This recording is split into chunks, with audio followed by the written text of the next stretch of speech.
sorry for the little delay. This is episode 6 of Let's Meet on Twitch.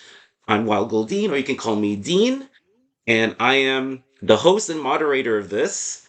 And the topic is scandal surrounding Whole Wheat Pete and DPiddy. I always get that.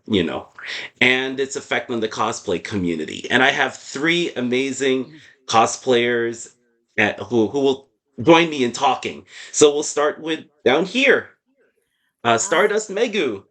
So, oh, Hi. yes. So we want to know how many years you've been cosplaying, and fun stuff about you, and some skills that you have. Okay, so I'm Stardust Megu, and I've been cosplaying for over 14 years. And I'm a crafter based like cosplayer. I make my cosplays. I also compete at cosplay contests, and I've won awards. I've judged. I'm also a black plus size. I'm a lesbian cosplayer, and like I like to show my work in progress of my crafts. Also, try to convince more people to compete because it's so much fun. And I also have done performances in cosplay, but not too much. I'm trying to come back to it like next year and stuff. So, yeah, I've been cosplay for so long, and it's my favorite thing to do in the world. And I love Fire Emblem. I cosplay it from all the time. So, yeah. All right. Who's next? Ryan. All right. Hello, my name is Ryan, aka Ryan Factum. I actually started cosplaying in 2013 when I went to Comic Con with my dad, and I started to really get into it when I went to more conventions in 2018. So a little bit over 6 years now. And I like cosplaying all different varieties, from anime to video games, comic books, and I've actually recently got back into horror, and I've been enjoying it ever Ooh. since.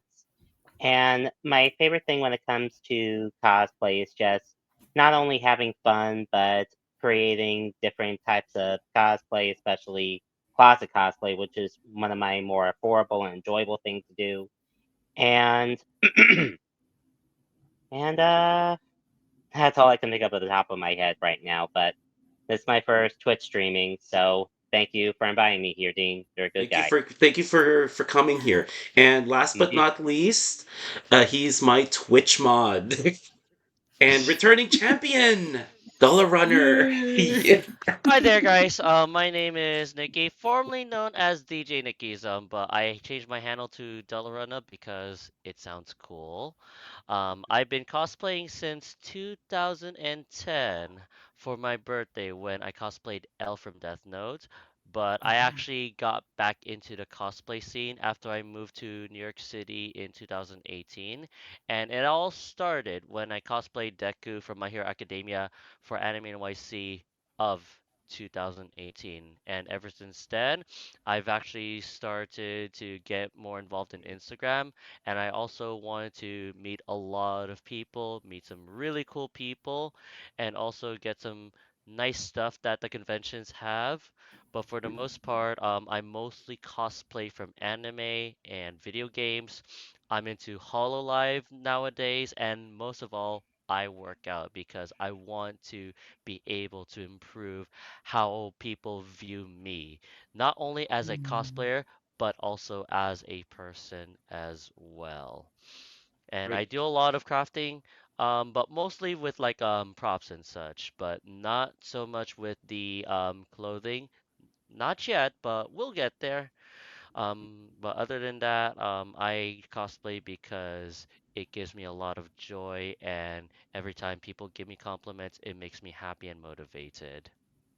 I do apologize. I didn't actually fully introduce myself.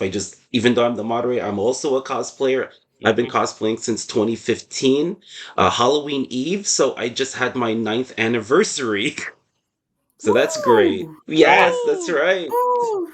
Yeah, it started out where I was in Sakura Matsuri for in Brooklyn Botanic Garden. I think you were there, but I didn't know yet you at the time. You were, I think, Umbreon Megu, I believe. Yeah, this was like that was like back in 2015. 2015. Yes, that's When I was right. Umbreon, yeah. Brooklyn Botanic Garden didn't bring it back since Yeah. 2019, which is horrible. Okay, Philly has theirs. Why not New York? So, Yeah. uh, in Mhm. addition to cosplays, I do con reviews. I've been a little bit of a hiatus because of life.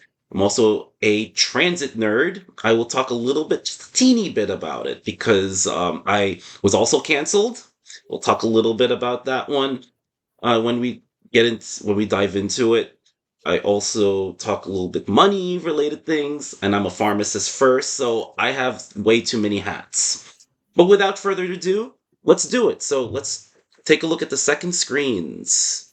Mhm. All right, this is Let's Meet on Twitch, episode 6, the whole Wheat Pete and DPiddy scandal and its effect on the cosplay community. All right, so are you able to see the slides? Uh, Not me. I think there might be Mhm. there might be a what do we call it? A little delay. So if you're Uh, watching it on mute, the Twitch stream, you'll see the slides here, and we have to do a trigger warning. Oh wait, I So actually used it on my phone. oh, my phone's being so slow. Hold on one second. I actually have a screen. I have a television that's like right in front of my I bed, saw your thumbs and up, it's like right? right there. Okay, Yes, it's just gotcha. like right there. Okay. All right, Nikki, you're I good. yes, and Ryan, you're also good. yeah. Yeah, I'm all good. All right, Megu, you're good. Give me one sec. I'm so Yeah, sure. sorry. So Yeah. while you're looking at it, just give me a thumbs up when you see the screen, but I will read everything on the screen. So the trigger Okay. warning here is sexual assault or SA. I will tend to use SA. There is blackface involved. There's only one picture, I Okay, I see it promise. now. Yeah, Thank you. sorry. Okay. There's one picture of a blackface, but it's very a little blurry. There is probably rape going on somewhere there. There is definitely racism. When you see blackface, there's racism. All right. And of course, inappropriate behavior. So I actually overdid it when it comes to the trigger warning. And the reason being is though I want to make sure, that no one gets offended. I want to make sure that Mhm. after this episode that there's something to learn from this. All right. Mhm. Mhm. And we have a disclaimer. Copyright disclaimer under Section 107 of the Copyright Act of 1976. Allowance is made for fair use for purposes such as criticism, comment, news reporting, teaching, scholarship, and research. Fair use is a use permitted by copyright statute that might otherwise be infringing. Nonprofit, educational, or personal use tips the balance in favor of fair use. All rights of the content presented go to the content creator. So we will be playing clips. So I will tell you, okay, second device, and then what I'll do is on my end, I'll try to mute everyone while the clip is playing. All right, and then if you're trying to react on something, if you have something to say, you just do it after the clip is finished. All right. Mhm. And the guest and I have no conflicts of interest. We do not know any of these people, especially the two on the title of this episode. We don't know them personally. We have met them actually, but that's as far as we can go. All right, the background. So I will talk about the background, and once I finish this slide, I'll give all of you a chance to know, to speak up on what you know about Whole Wheat Pete and DPiddy. So Whole Wheat Pete and DPiddy, just as a brief background, are cosplayers and influencers from Atlanta. So Whole Wheat Pete's from Atlanta and DPiddy's from LA. Whole Wheat Pete is well known to cosplay Zenitsu from Demon Slayer. It tends to run into Nezuko, also from Demon Slayer, cosplayers. And DPiddy is well known to cosplay Deadpool most of the time. He does other cosplays as well. So these two were at SumiCon, which is a con in Houston, Texas, which was held October 25th to 27th. Cosplay, and so the whole Wheat Pete was cosplaying as Justin Bieber, and the Pity you already know was cosplaying as Diddy, respectively. So Ultimate Hero, with the three in the hero, actually had two reels. One was at the con, and I just want to describe this. I think one of them was giving out money and all that. Some other cosplayer was recording them, Mhm. those two Mhm. walking in the Yes. con. And then the second one was a bathroom scene.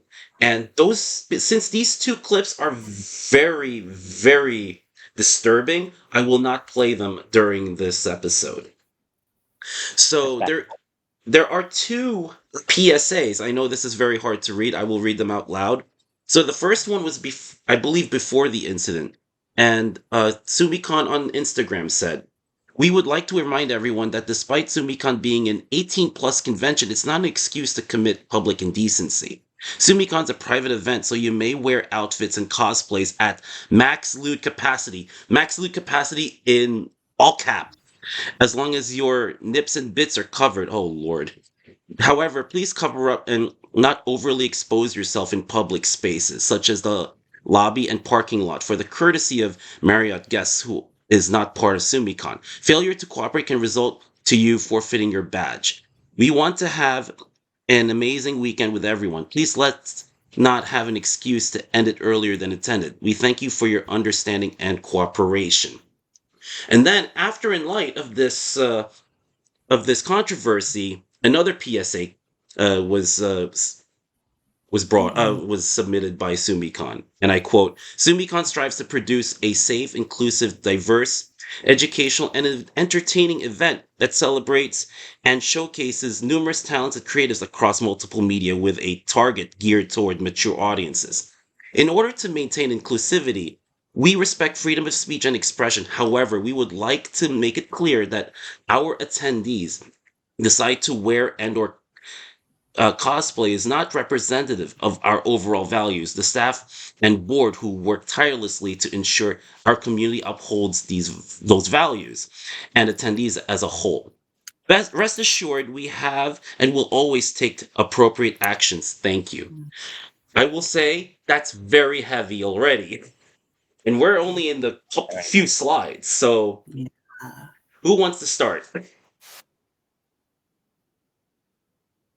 Who wants to talk about their experiences with Holy Pete and or DPiddy? So I don't know them personally. I haven't like met them. I mean, I saw Pity like I was like far away because Pity he does a lot of videos.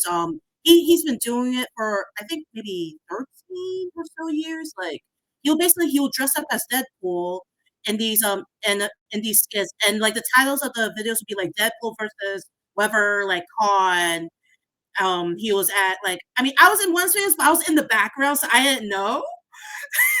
I was like getting up, and then someone mentioned, "Hey, you're in the background." I was like, "Oh wow." Other than that, I never like met him, and I never met Holy Pete. And I'm glad I never met any of them at all. But I've seen like their shenanigans since like forever. And like and yeah, it's like especially with Holy Pete, he has like so many controversies. Mhm. Destroy property. He made like a hole in the wall in one of the shenanigans, Oh which, yes. which that is That I terrible to remember. do. Yeah, because like yeah, because for conventions like they hold these conventions in like the hotels and venues and stuff.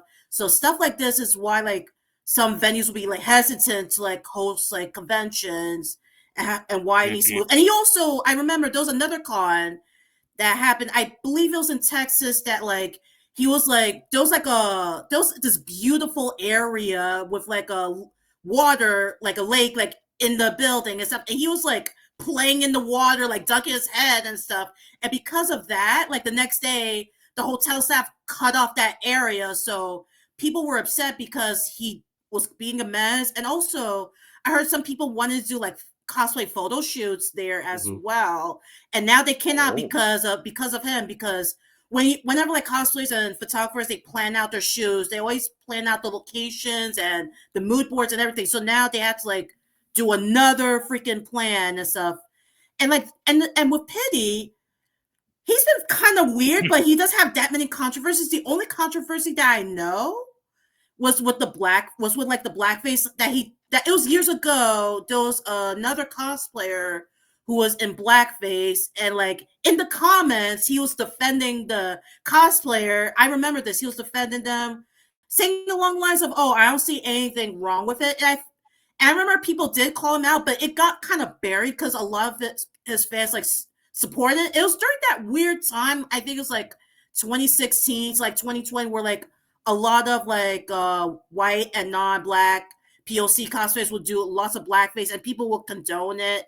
And like whenever black cosplayers or those who are allies speak up about it, people try to gaslight, saying it's not a big deal, trying to say that it's not blackface stuff, but when it is blackface. And It so is. that I think that's the only controversy I know that Pity had. If you guys know of any others before that you guys could mention, then I'm all ears. But that I know that part was when I really like stopped like following him and stuff.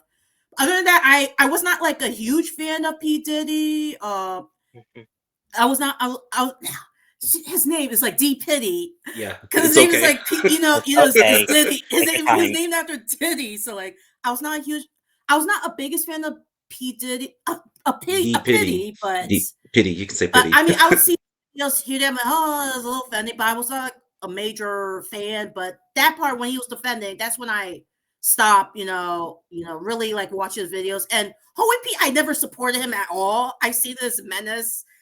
I see his shenanigans throughout the timeline, and I'm just like, no. Like, yeah, because, smashing, like making walls, being a menace, and like chasing the Nezuko cosplayers. Because there are some people that they did not consent, they didn't really consent, or either he will keep coercing them, like keep like pressuring them to consent, which that's not cool at all. And then I heard stories of like he'll get like underage. He'll know that there'll be some cosplayers who are underage. It'll ask them to like step on him and stuff. I'm like, that's illegal and wrong. Like, why would you do that? Did you Oh yeah, ask? yeah. But yeah, I don't like these two. I think I talked too much. Maybe if you guys have anything you guys want to add. Yeah, so I have something to add. I met him at least three Yeah. times. Okay, Oh, okay. I don't know him personally. I had selfies two or three times. I met him at KatsuCon. I met him in Anime NYC, and I met him at New York Comic Con. And I will say, and this is an observation. I don't know him too well. He's a mixed bag because there'll be times where he is aware of trying to be consensual, trying to be aware of people's space and all that. I think that happens when he has friends around, but when he doesn't have as much, or the friends are not as they're not trying to control him and all that, he'll lose his marbles, if that makes sense. So Interesting. yeah. Hmm. So I s- I actually forgave him once when he made that gaping hole. I forgot which con it was. He was Reki. You brought it up a little bit, Megu, Oh where yeah, he with a was, Pete, right? yeah, with Pete. So he was Okay. he was skateboarding and he made a hole in the wall. And I'll Oh. be honest with you, even though it's an accident, or whether it's an accident or not, these ingredients will come together into something. You have to put two and two together. And unfortunately, there'll be times where he does not put two and two together. All right. I think he needs to have more accountable buddies, to be honest. I don't know Mm. how it's going to go because he's on an extended leave right now. Hmm. So That's what I'm anyway, hearing. so Ryan, Nikki, any thoughts? Ryan Um, first. Nick, do okay. I was just gonna ask. So I've only met Holy P two times. One was last year at Comic Con. The other one was this year at Anime NYC. Now, before meeting him, I knew about his online shenanigans, such as breaking property and such. Now, I've only ever watched him only just to see what else he was doing. I wasn't a big fan or anything, but when he would make himself the butt of the joke, I was like, okay. And last year at Comic Con, I accidentally ran into him while he was doing a Mm. skit where he was Zenitsu, and apparently the phantoms from Pac-Man were there, and he was doing a skit, and I didn't recognize him until he started screaming and yelling, and that's when I said, "Okay, now I know who you are." At first, Uh, I thought he was a nice guy. I mean, he had a baby face, so I just assumed that, he was just, just like with most content creators and influencers, they just do this for a living.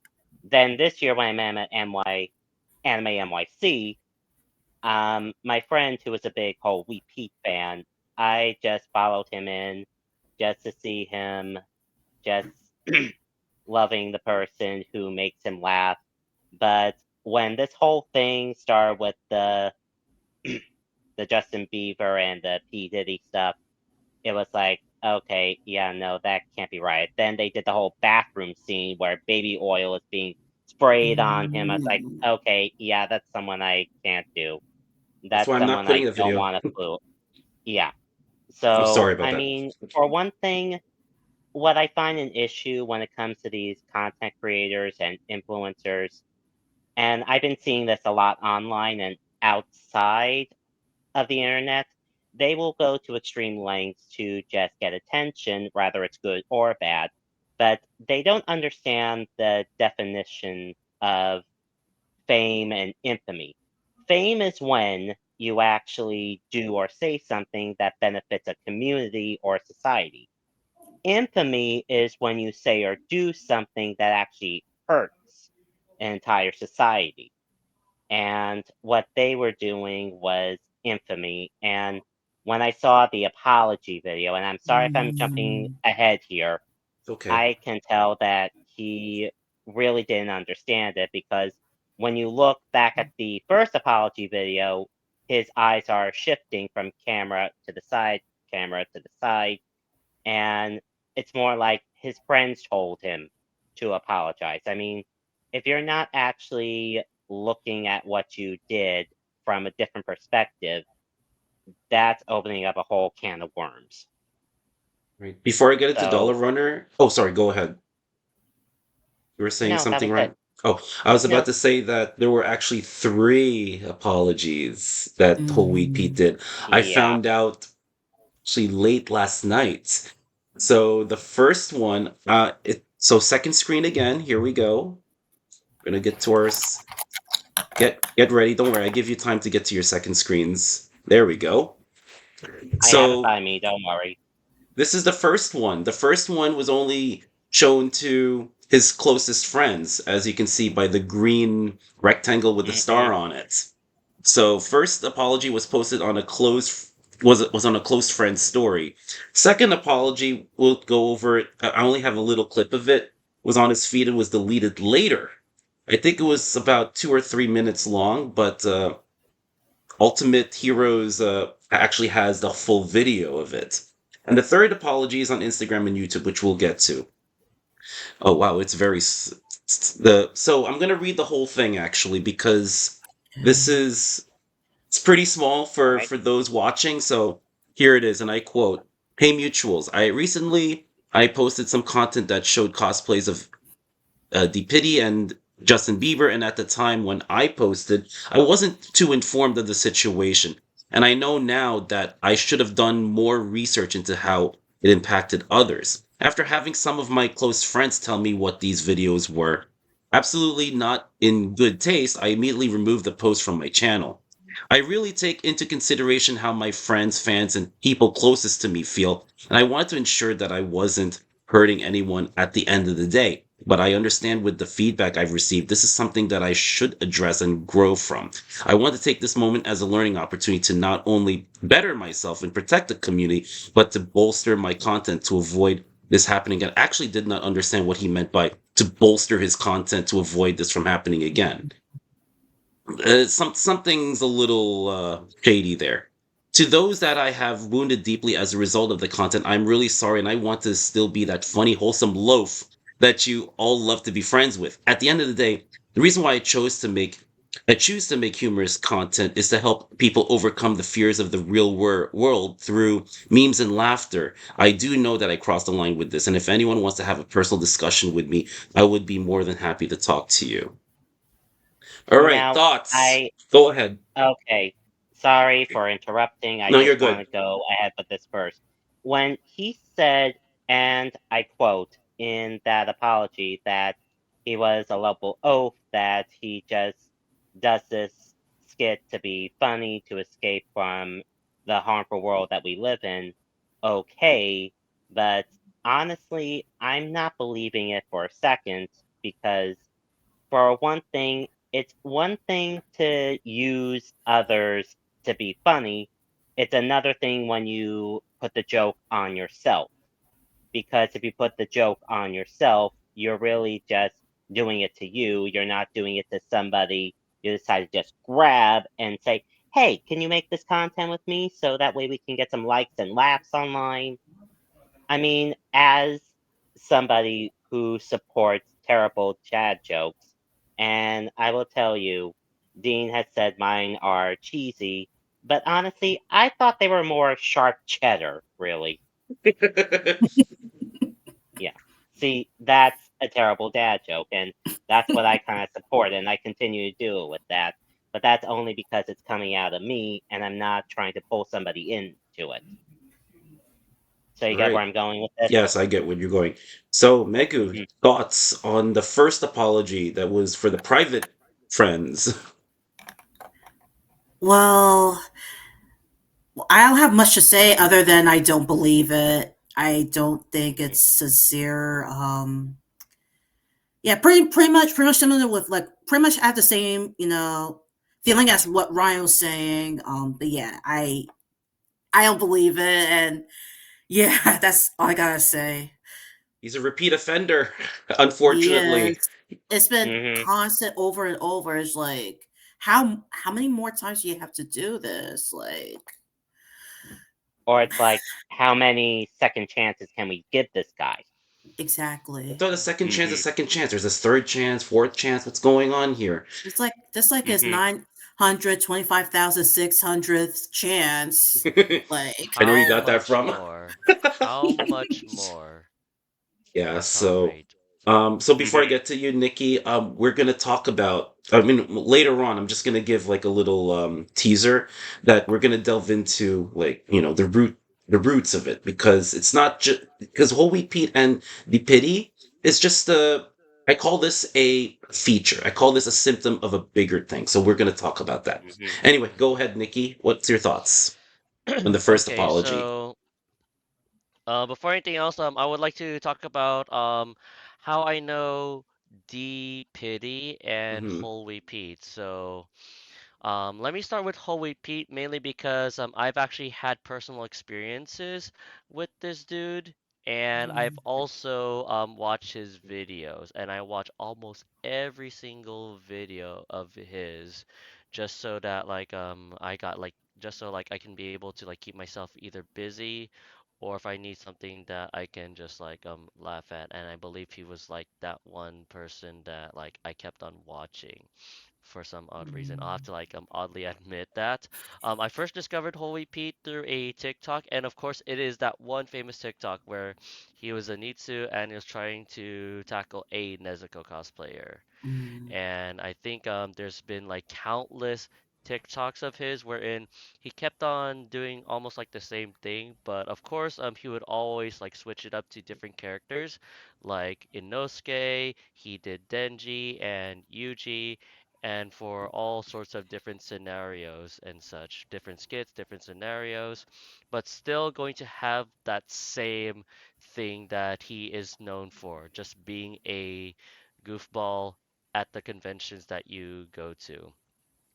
Now, with my personal experience, the first time I saw this guy in real life was at Anime NYC 2021. I was actually about to leave Kinokuniya just to go to the Javits Center because I actually left my wallet over there, and all of a sudden mm, I ran into this one alley, and all of a sudden I see this shirtless Inosuke cosplayer, and it actually turned out to be Holy Pete, and he asked me if I could be part of his video, so I'm like, yeah, sure. And then we were just dancing around and such, and ever since mm, then I kind of like followed him around from some time, mainly because like I know for sure that he's just there to give laughs and such. I know whatever it is I'm saying may not be the same, and I know it's like really cringy, but then this is like my personal experience with him.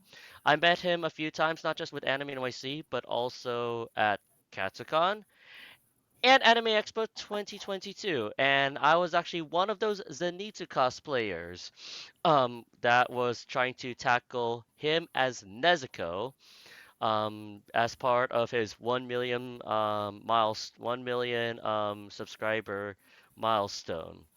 So instead of him as Zenitsu tackling Nezuko, he actually has to avoid all the other Zenitsu, so kind of like in reverse. And I was like the Ooh. very first Zenitsu to like try to go tackle this Nezuko. But then like apparently though, I was actually borrowing somebody's cosplay. That Zenitsu cosplay was not mine whatsoever, and Mm. I have no way of like wanting to tackle Holy Pete as Nezuko the same way that he would try to tackle all the other Nezuko cosplayers because again, that's not my cosplay. It was just part of the video, and I also have to respect somebody else's property. And so, like, I was just like playing it safe, just like roam around and all that such. I mean, being being part of his like videos, like you kind of have to like follow certain directions as to where you should go and then what your key role is and such. And so you just have to like follow along and he's very vocal and verbal about that. But then apparently though, like if you fall out of line, then like he kind of like he kind of like gets irritated. But then like luckily though, like I just have to follow what this dude is telling me. I was like, all right, cool. So this is like gonna be my role, and I'm just like going to go from there. And that's pretty much like how he works. And then there's always going to be one of his friends that's going to be behind the camera, and then they're going to also like be like the assistant director to Holy Pete, and just like telling you that this is where you're going to be going and such. But like fast and then like ever since then every time I meet Holy Pete like he kind of like scoffs me off a little bit, mainly because like even though he knows me, he is familiar with my face. It's just that like he gets a little bit irritated every time like I he sees me around. And I feel like this man is very picky with the kind of people he interacts with nowadays, you know? And so like when I want to grab a selfie, like I just have to say, okay, just give me a moment. I know you're in a rush. I just want to take a quick selfie, and you should be good. Because like otherwise like if I like try to Mhm. take my time, he's gonna tell me to hurry up, and I don't like that. And I know for sure that's on his mind. That's kind of like what he's trying to like tell me to hurry up. I have other stuff that I need to do. I want to film more content and you're wasting my time. But he didn't say that to me personally. But then like I all I do is just like quick selfies and then boom, let's just get on. But apparently though, my last personal interaction with him was I was actually cosplaying as Gargura from Hololive English Myth, and I actually filmed a few reels, and I actually have I actually like ran into a couple of cosplayers that he was with. They were cosplaying as Rize and Makima, and those two cosplayers approached me because they already know Mhm. who I am, and so we just like chat for a little bit before I ran into like Holy Pete, and apparently like we just had like a brief conversation, and that was pretty much it. After that, like I just went on with my day, but then like the very last interaction was that I asked him if we can like film something together, and I was like, no, no, no, no need. I'm very tired and such, so you get my drift. I went from like this one convention, I think it was like Gamescom to Anime NYC, so I'm very tired. But then all of a sudden, like as soon as I step back, I think I was actually like eavesdropping on some of his conversations with like another videographer, saying that oh, there's Mhm. going to be something that I'll be cooking up for Dragon Con at that time. So like I just like listening to the conversation, and I know for sure that this is for Mista, and of course he has like a group of like the Six Pistols, and I think there's like very few people that were part of it. And then, of course, with some of Holy Pete's mutuals, I personally also know them as well, and I actually handled for one of the cosplayers last year at Anime NYC, who was actually who actually personally told me that she didn't feel comfortable with Holy Heat, but then a few months later, she started joining in on his weird shenanigans and was actually featured in Mm. like a very few videos or something. And that kind of got Mm. me baffled about like how I'm feeling about not Mm, just Holy Pete, but then most of like these content creators that I personally know or who personally know me, but then still want to like collaborate with Holy Pete. DP on the other hand, I only met him once at New York Comic Con, just for a quick selfie. He was cosplaying as Deadpool as usual, but then like he was actually being joined in by this other cosplayer, and apparently though they're filming like a video wherein like it's that one meme wherein like they're doing this to like all the other female cosplayers. And that was pretty much it. Wow. Mm. So it was Wow. pretty deep. Um, Hmm. I, yeah, that's well detailed. yeah. Yeah, Bravo, Nick. Bravo. you got in. You Yep. Hmm got in more than I did, but mine was like, Yeah. Any of us. Yeah. Hmm. No. well, I mean, all these are right. just like very brief interactions with this guy, Hmm and so I want to like know him a little bit more so that I can be able to know what kind of a person he is outside of the videos that you see on Instagram or on YouTube. So I only give like a little bit because I know for sure that there are times where like he would like avoid me because he wants to go with his friends or is just too busy trying to film content for his YouTube Mm. channel and such. He's on hmm So he's extended kind of break like now. Yeah. he's actually like very picky with the kind of people that he interacts with. And so hmm if you're that one person that that is like visually more appealing, then yeah, he would like talk to you and such. But then like if you're a dude like me, average dude like me, then pretty much he would like scoff you off. No way. Mm. He's one of those people. Mm-hmm. He likes to play favorites Yeah. and doesn't want to be bothered. In a Mm-hmm. way, yes, Mm, I felt that way. We did have selfies a couple, 2 or 3 times, but there was one time where he was in the middle of something. He said, "Hey, hold on a moment," and I kind of respected that. Well, generally speaking, when I ask, can I have a selfie, and the person says, "Hey, wait, can I hold a moment? Can't do it right now." I usually respect that, but it's in general. Yeah. All Yeah. right. Me all too. right. On your second devices again, we have a second apology. We're going to play this and a third apology back to back, and then we'll see what you think. I'm making this video as a public apology to all of the individuals that I have upset, as well as taking accountability for the content that was recently posted depicting the celebrities P. Diddy and Bieber. During the time that the content was being made, and at the time of posting, the purpose was made for the simple intention of humor. But now I know that I should have done more research into this situation before making content of these celebrities. As soon as my close friends started reaching out to me saying that these videos were not in good taste, I immediately removed them from my channel. So, just letting you know that this is just the a snippet of the second apology. You can read the second apology at Ultimate Hero's Instagram account, which is part of the 5-part reel that he was doing the analysis of. So this is the third one. This is again, this is just a clip of it. So here it is. But guys, I am so truly, genuinely sorry. And I am holding myself accountable to this. I understand that what I did was wrong. And I know how hard some of you guys are hurting. I know how some of you guys are still hurting. And I have absolutely no excuses for these actions. I have no excuses for what it was that I did. At the end of the day,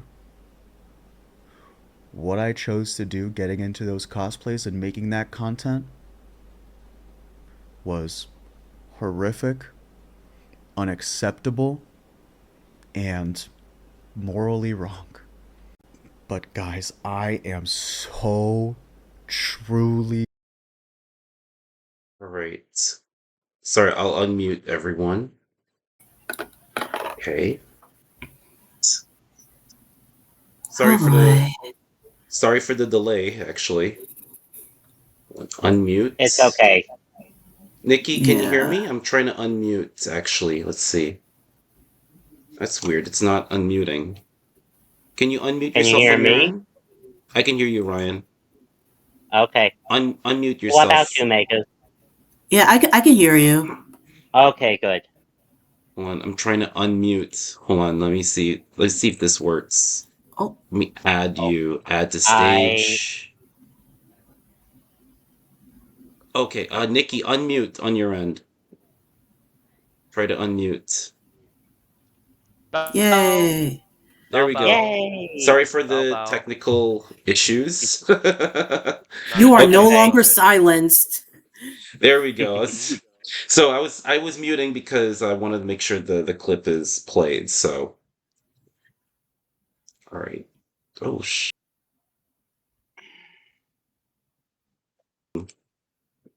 technical stuff here. Okay. Anyway, so you notice the difference between the second and third apologies. Yes. yeah. Oh, Yeah. you're laughing. What's going on, Megu? I don't know. So that second apology or whatnot felt that first clip apology felt like it looked like he was reading a script. It felt like a chat GPT kind of He was looking at the apology. screen. The second one, he's looking at He the was like, screen. as you can see, Yo. I am sorry. And then I guess maybe, and then because you guys know he deleted that one like within like 24 hours. So I'm guessing his friends or his management company probably told him in the next one, all right, you gotta be more emotional about this. So then this, because the other one, it was like 12 like minutes. Because I've seen that one like on TikTok, and it was crocodile tears. There are parts where like he was trying to cry, but I was zooming in to see any tears. It was drier than the Sahara Desert. His face was like. I know we should not be laughing, but I, Okay, I'm you sorry, can You're laugh. class. good. You're It's good. ruined to me. No, it's all good. It's all good. Let it cook. All Well, I right, will say it go ahead. did sound scripted on the third one as well, because Yeah. as you can see, he just paused for like 5 seconds in like every talk, because it's more like, I feel it wasn't so much scripted, it was more like he was gathering his thoughts about what it is that he did. Mm-hmm. But, if you're really going to make a sincere apology, you need to get your ducks in order before you start Yeah. actually making an apology. So Yes. I don't, so I think the third one was not so much scripted, it was more like, what else can I say to truly say I'm sorry? And Mhm. I can see there's a little bit of effort there, but he should have actually taken a day or two to really jot down what it is he wanted to really say. All right, Nikki, go ahead. All right. All right. So I didn't say anything about the very first apology, which was on the close friends. Now, first and foremost, why was that on the close friends? Okay. Yes. So why is it that you're only going to apologize to your close friends first before addressing this to everybody else that follows you? What kind of content creator does that? And second of all, when you apologize the second time and then later on you deleted it, now I know for sure it's because people are still going to clown you more or something like that. But then, like, the thing is, what kind of bothers me about some of these content creators is that they're going to apologize for the sake of apologizing and wanting to get back into it. So I feel like the cycle may repeat itself. So I know for sure that even with the third apology, he wants to feel emotional, and I know for sure that he promises that he will take an extended break from doing stuff like this. But I'm not too sure because I think he still is trying to grasp on to that belief that, like, yes, he is a content creator and yes, he wants to be able to create more stuff like this. He's on the inside, he still wants to do that. He still wants to hold on to those sponsorships. He still wants to hold on to those connections with like Mm-hmm. other famous cosplay content creators and do some more silly stuff together. But I know for sure that he's trying to be very careful. He's trying to get be more careful after all the backlash that he has received in the past, not just with breaking the wall over at MomoCon, I believe, but with like a bunch of other stuff. And in one of his videos, when he was cosplaying as Inosuke for Anime Weekend Atlanta, he was trying to have a pillow fight with somebody, but then all of a sudden, he jumped on this one dude's head and he was furious and he had to like walk away. What? And apparently though, like he still kept filming the pillow fight with that one cosplayer. And it just seems like he's like in his own world. He doesn't really care too much about what other people think. But also, let me just say that in Anime NYC 2021, there's like this one cosplayer that I followed, and they were furious because Mm, while they were still relaxing, while they're still like at one of those tables, mm. he, when he was cosplaying as Nezuko, started to slam his whole self onto the What? table, and then his friend was cosplaying as Tanjiro, asked that person, "Do you think my sister is pretty?" But then like when you see like the edits, like they just like they just like cut it to where they acknowledge that, oh, okay, all right, we won't, all right, we acknowledge that. But then apparently though, like behind the camera, that cosplayer was actually like furious about the space that was being intruded by Pete and his friends and the camera crew.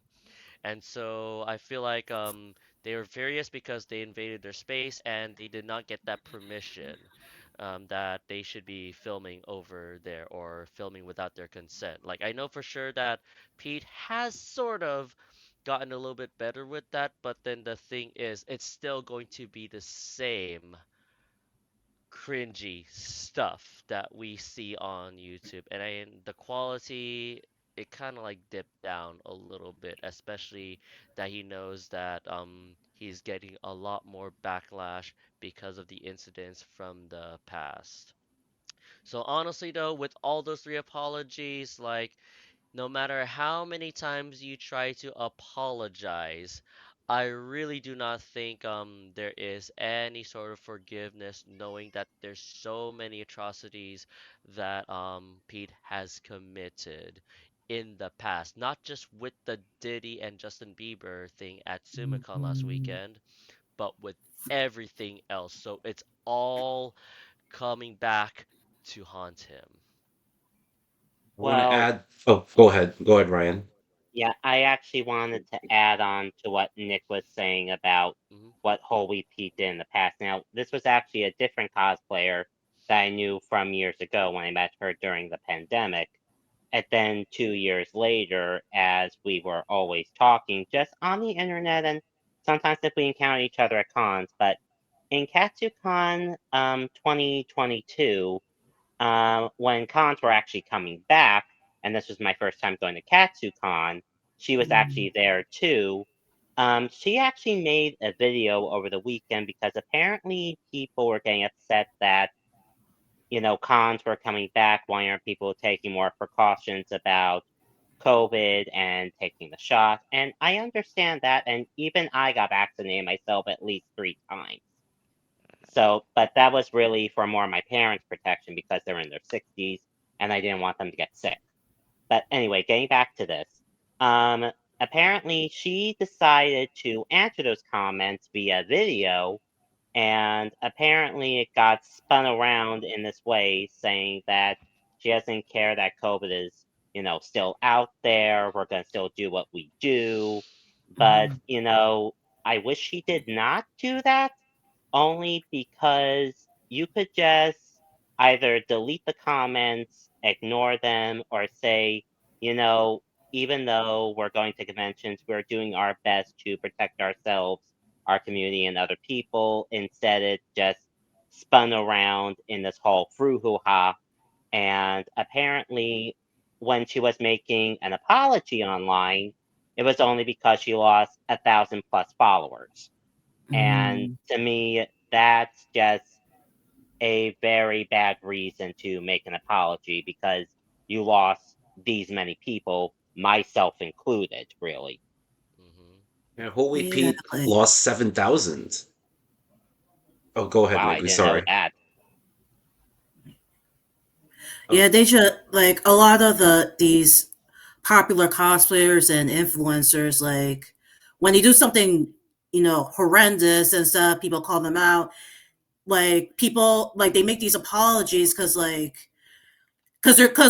also lots of sponsors and stuff look at like their look at their look at like their shenanigans, what they've done. So, and the thing with Mhm, sponsorships and stuff, like they look at everything, so and they determine like your how you are in the internet, like whether or not they want to work with you. So once they lose their sponsorships, so that's when they start to do these apologies to like mend their, I guess, their reputation and stuff. And it's so obvious, to be honest, mhm, like I don't. Yeah, I feel like they're more so sorry that they got caught instead of sorry of actually of them doing, the behaviors, which it should not happen at all. Like, no actual person would do these things. Like what pity and holy Pete. That's clearly something you don't do. And Mhm. yeah, yeah. It's yeah, all a numbers game, really. Yeah. it really is. pushing an Mhm, envelope just to make that money through the Yeah, mhm. views and the shares and all I'm that. losing my money and followers. I gotta make the apology. All Is- for them to like try to get more of that clout, like, or trying to like retain that clout, you Yes. know. Yeah. Wow. All right. So, Megu, thank you for bringing that nice smooth segue Oh, because sorry. Capcom. I don't know if someone Mhm, saw this tweet. It was Capcom. Yeah. Actually, is rethinking about the sponsorship with DPiddy. Mm, Yeah, yep. I saw that screenshot of that, like, Yeah. I did not have the screenshot, but I do have the statement that was caused from that tweet. So, Mhm. mhm. sec this one you can Right. still mute your second device. You can just look at the device because there's no clip for this one. So here it okay. is. A very long statement. It was 2 posts long. You needed you needed a magnifying glass to read this. Yeah. Yeah, so I'm not gonna read the whole thing. That's gonna take forever. I'm just gonna Oh my do God. Yeah. I yeah. can't read this. I'm just That's a gonna deep read parts studies of it. thing, right? And I'm the one who Yeah. used to read all of the content in video games like in Banjo-Kazooie. It was just too long. I mean, I Oh like my it. It's God. just for time purposes, I'm just going to read just a couple. So, and I quote, I know that I hurt a lot of people with my actions, and that's never been the goal of my content. I've affected people, disappointed a lot of my friends, and bummed out fans and supporters. While I believe humor is the best way to laugh at dark situations, that was definitely not my best work. Shooting our Diddy content Mhm, was a mistake, and all I can do now is to learn from this. Let me be clear, I don't condone any form of sexual assault. The extremely egregious acts surrounding the Diddy case are repulsive, and I denounce them completely. I was not fully thinking about the consequence of how a video like this would be received. I mhm. did, I didn't consider Mhm. how hurtful this would be to victims of sexual assault. Oh, really? Sorry, I had to put that in there. I did, Interesting. yeah, I did not realize how wearing a mask of a person of color would be an affront to those in the black community. I was wrong. I have to pause here. I'm No. sorry. No, no, no. Ugh. Okay, so on that video, they say it's pseudo blackface. It's still blackface if it's a cloth and It's you still put black. a Yeah. cardboard face of Diddy. Mhm. Yeah, like with his skin color and stuff, and like that's still a form of blackface. I like I was not because as I mentioned before earlier, like years ago, he was supporting blackface. When he put that on, I was not surprised, to be honest. Mhm. Like He didn't learn. he Nope. really did not learn. Yeah. So I don't know how that kind of judgment came to be, but so he kept going and he said, and I quote, "With that said, it's time. I'm done. I realize that my presence in this community that I love so much needs to heal. And it cannot heal if I'm still a part of it. I don't want to cause drama or make anyone feel uncomfortable, so I don't mind letting go.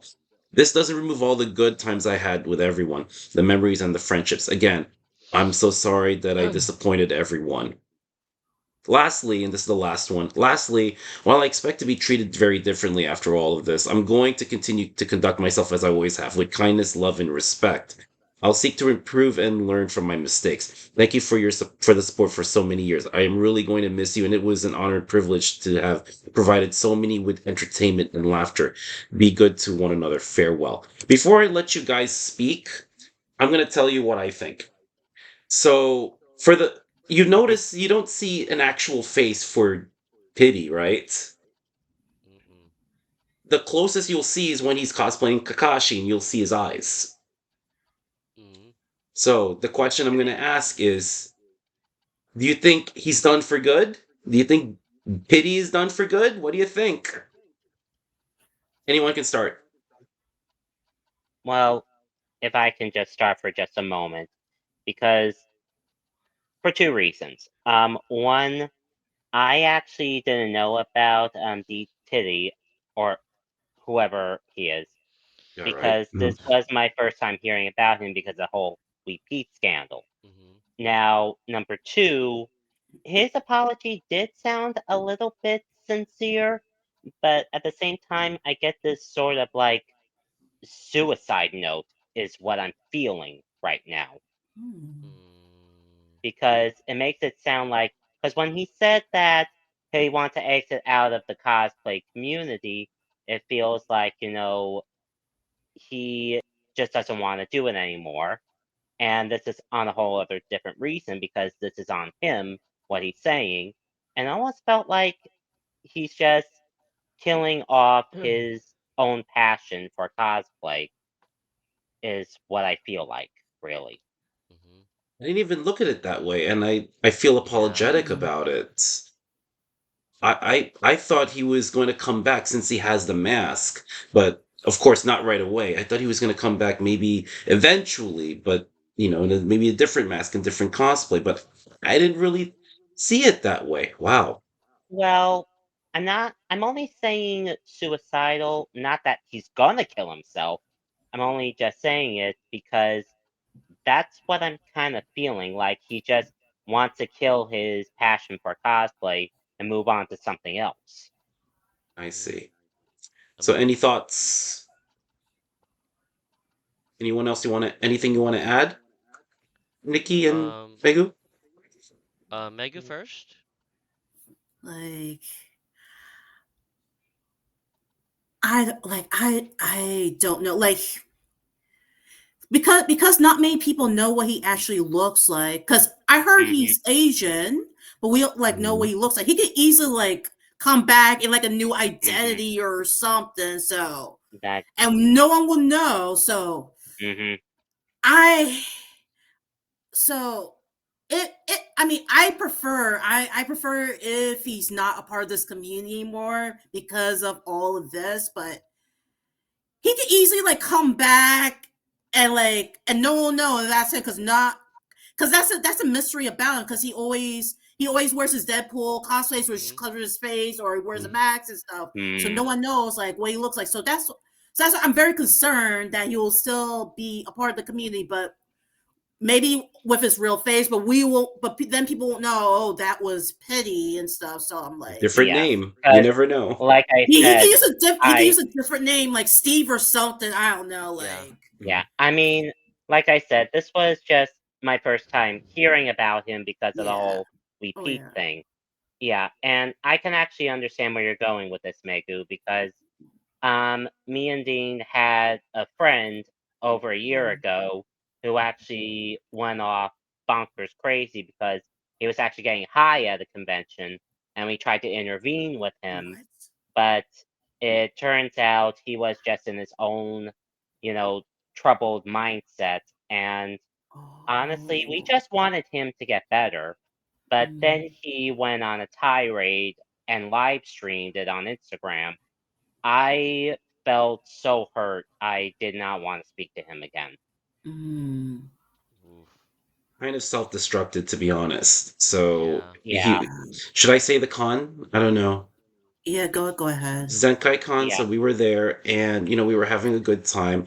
I Mhm, did two panels. One of the panels was a mental health and bullying panel, which mhm, Demetrius from he's Hellspawn cosplay, amazing Oh, cosplayer.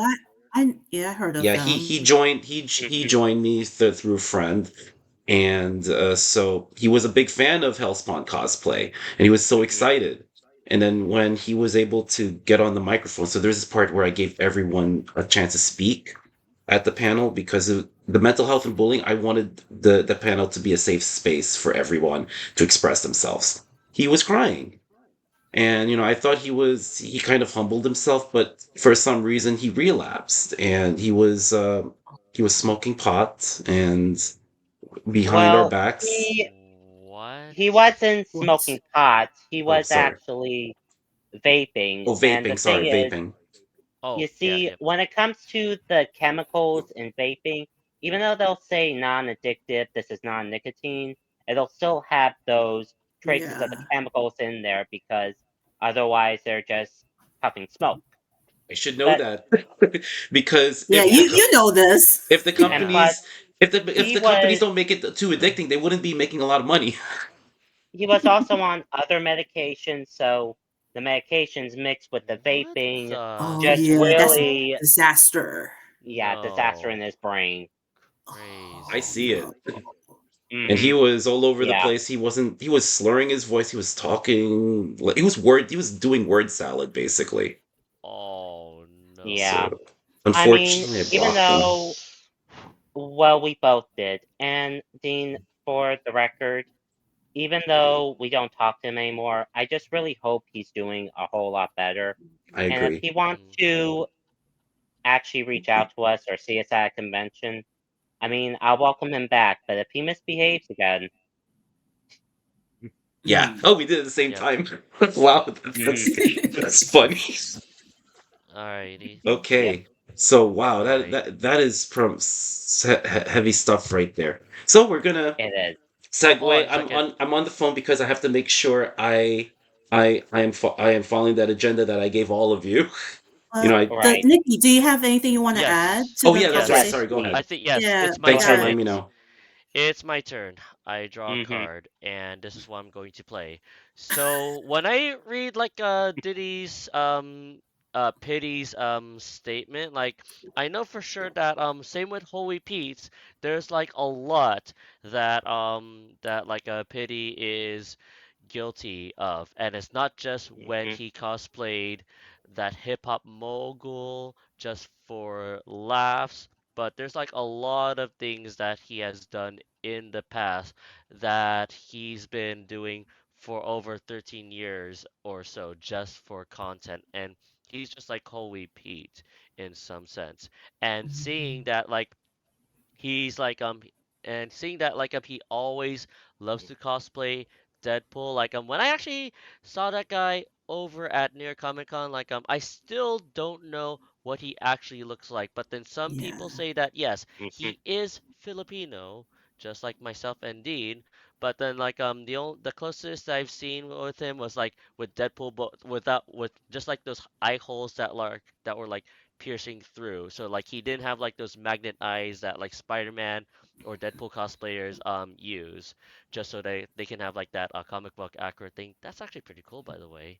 But Mm. like the thing is like he's always going to wear something that's a little bit different. That's going to distinguish himself from like all the others. Like not only does he cosplay Deadpool and Kakashi or the Hip Hop Mogul, but then like he could possibly like cosplay other characters but still wear like a face mask of some sort. So you'll never know if you'll see him again and such, or he's just going to be like doing this again but like under a different moniker. That's kind of like my theory. So with Mhm. just like with Holy Pete, like I just feel like those two really need to step back because this cosplay community has taken so much damage because of those two and probably more. So it would be best that like these people never ever come into these conventions again. That's why we are going to be Mhm. posting stories about them. We're going to be posting saying that, oh, you must avoid this person at all costs. And it's not just with those two people that we're talking about, but then there's going to be specific people as well, that should be avoided, especially with like a few people that I'm familiar with that go to these local cons, but then people are still going to be posting just moments before the convention happens that they must avoid that photographer or that cosplayer at all costs. So we Mhm. must be Mhm. aware that if they appear again, you must be very careful. You guys know what to do. Avoid this person at all costs Right. and make sure to tell the organizers not to invite them to these Yes, events yes. anymore. Okay. Right. Anyway, I do apologize. Almost skipped you. Thank you, Megan, for letting me know. I want to make sure Yeah. that It each happens. and every person has a say in each of these the segments when we do the introduction, when we discuss the Hmm. what those two did and their apologies. Mhm. So Hmm. we're entering the third part. So the third part is why do we cosplay and why we join the community and discuss about the cosplay community and what makes it a really good community to be a part of. So anyone can start. Well, Mego, you So can go first. okay, so basically the question is like why do we like cosplay and Yes. Why do we? So why do we cosplay? Why do we like? Yeah. Why do we cosplay? Why did we join the cosplay community? And what makes the cosplay community so great for us? yeah, so I love being like my favorite characters. So yeah, like I said, I've cosplayed for 14 years, but I knew about cosplay like long before that, since like 2004-ish. That's when I heard of like cosplay because I used to, after Toonami and stuff, from Gundam Wing and Sailor Moon, my brother and I, we would also watch anime from our computer, and this is also like we'll try to find clips and stuff like online, Gundam Wing clips, and I used to like Google. So those no merch, anime merch. So back in the day, we used to print out photos of our favorite characters and post them on our notebooks. That was our merch. We make our own little notebooks of our favorite characters. So Mhm. through Google, that's how I discovered cosplay. I discovered people dress up as like my favorite characters because I was looking up like stuff like Gundam Wing because I'm also a huge fan of the Gundam series. I was looking up Gundam Wing and Sailor Moon and Mermaid Melody and all that stuff. That's how I discovered cosplay, and it looked so much fun. And I was always like a creative person. In, like my family, I did a little bit of hand sewing, and I used to do little arts and crafts and stuff. And so, Hmm. but I didn't start until cosplay until like years later in 2010, and so like I was like very nervous at first because me as a black and a plus size person, when I Google like cosplay, I barely see anyone who looked like me, or if I did see that, there'll be like lots of like memes and forums which were very nasty, which is why I was hesitant for years. And so my friends, it was like after school, my friends convinced me to go to New York Comic Con, which was also called New York Anime Festival back then, and it was also my first convention as well too. And so so they convinced me to like come with them to the convention and cosplay. And so I bought my cosplay. It's from Haruhi Suzumiya, the melancholy Haruhi Ah. Suzumiya. That was my first cosplay. And what happened was like we brought our cosplays we brought our cosplays to school, and we changed into them like after school, and we took the public transportation to the Javits Center. And this was before the seven trade the before that seven Yes. trade stop was made. So back in the day, we used to Yes. walk all the way. We used to walk, and we were very proud. I still do it. Yeah. Yes. Yeah, and then I remember that weekend, something was happened on the Penn Station, the 34th Street. So we had to stop at Times Square and then walk all the way to the Javits Center. So like Yo. yeah. So we Oh. actually yeah. So we actually got lost. We did not know where we were going until we saw a bunch of Naruto and Spider-Man cosplayers going the same direction. We're like, let's follow them. And so Mm-hmm. and I have like anxiety and stuff. So throughout the whole time, I was holding like one of my friends' hands, and she was like guiding me and stuff. And when I got in, I didn't have a wig. I used like my real hair, and I wore the outfit. And people were still like very nice to me. People were very uplifting. I did the dance with a bunch of people. It was like so much fun. And so I just thought, let me do this again like next year because I had so much fun. So years later, I'm cosplaying, and I really love to cosplay, not only to be my favorite characters, but to also meet so many amazing people because there's so many wonderful people who are very kind and uplifting. It's like a great community to make friends who have the same interests as you, and you could plan out cosplays together and goof off and stuff. So join us. Yes, One there of we Yes. us. go. One of us. One One of of us. One us. of us. One of One of us. us. One of us. All right. I'm actually going to go last in talking about my cosplay. So Yeah. who wants to go next? You can go, Nick. Ryan,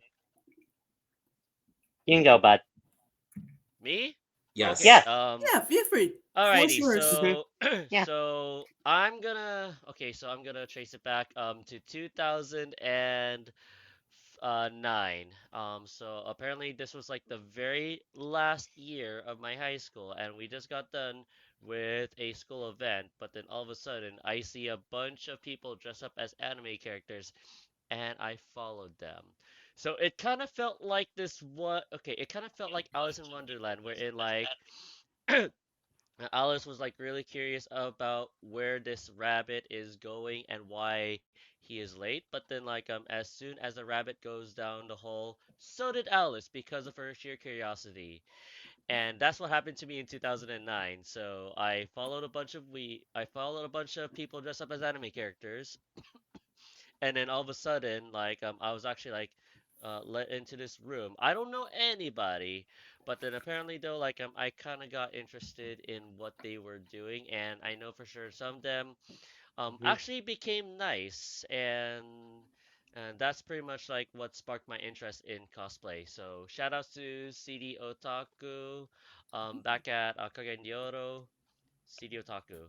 There we go. And apparently though, I didn't cosplay until Halloween of 2010 when I cosplayed Elf from Death Note.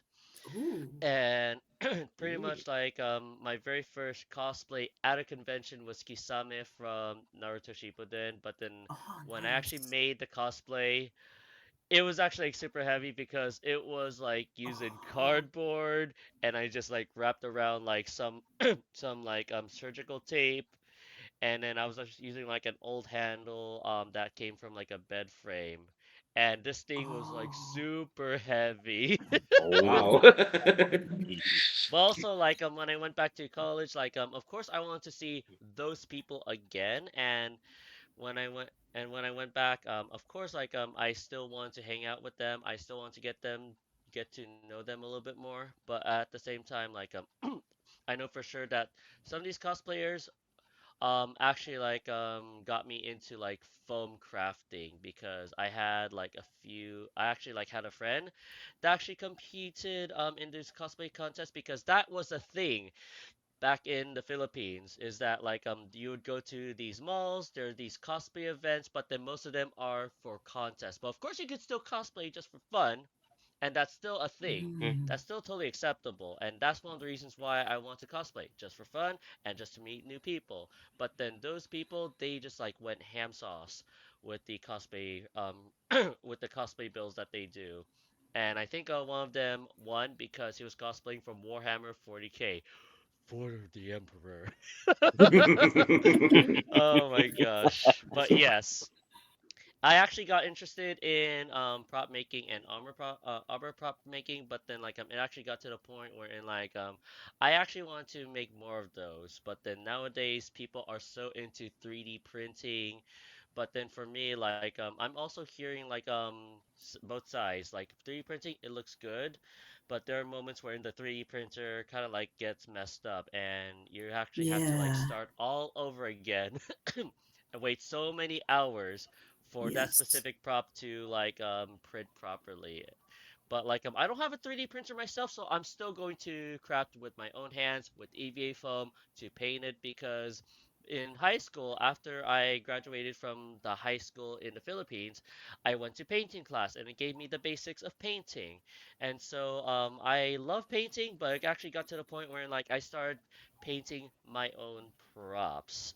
And I think that's one of the things that kept me busy, especially during those times wherein I was unemployed or I have like nothing to do, or if I'm ever like I'm down, I would always like build a prop and then just go from there.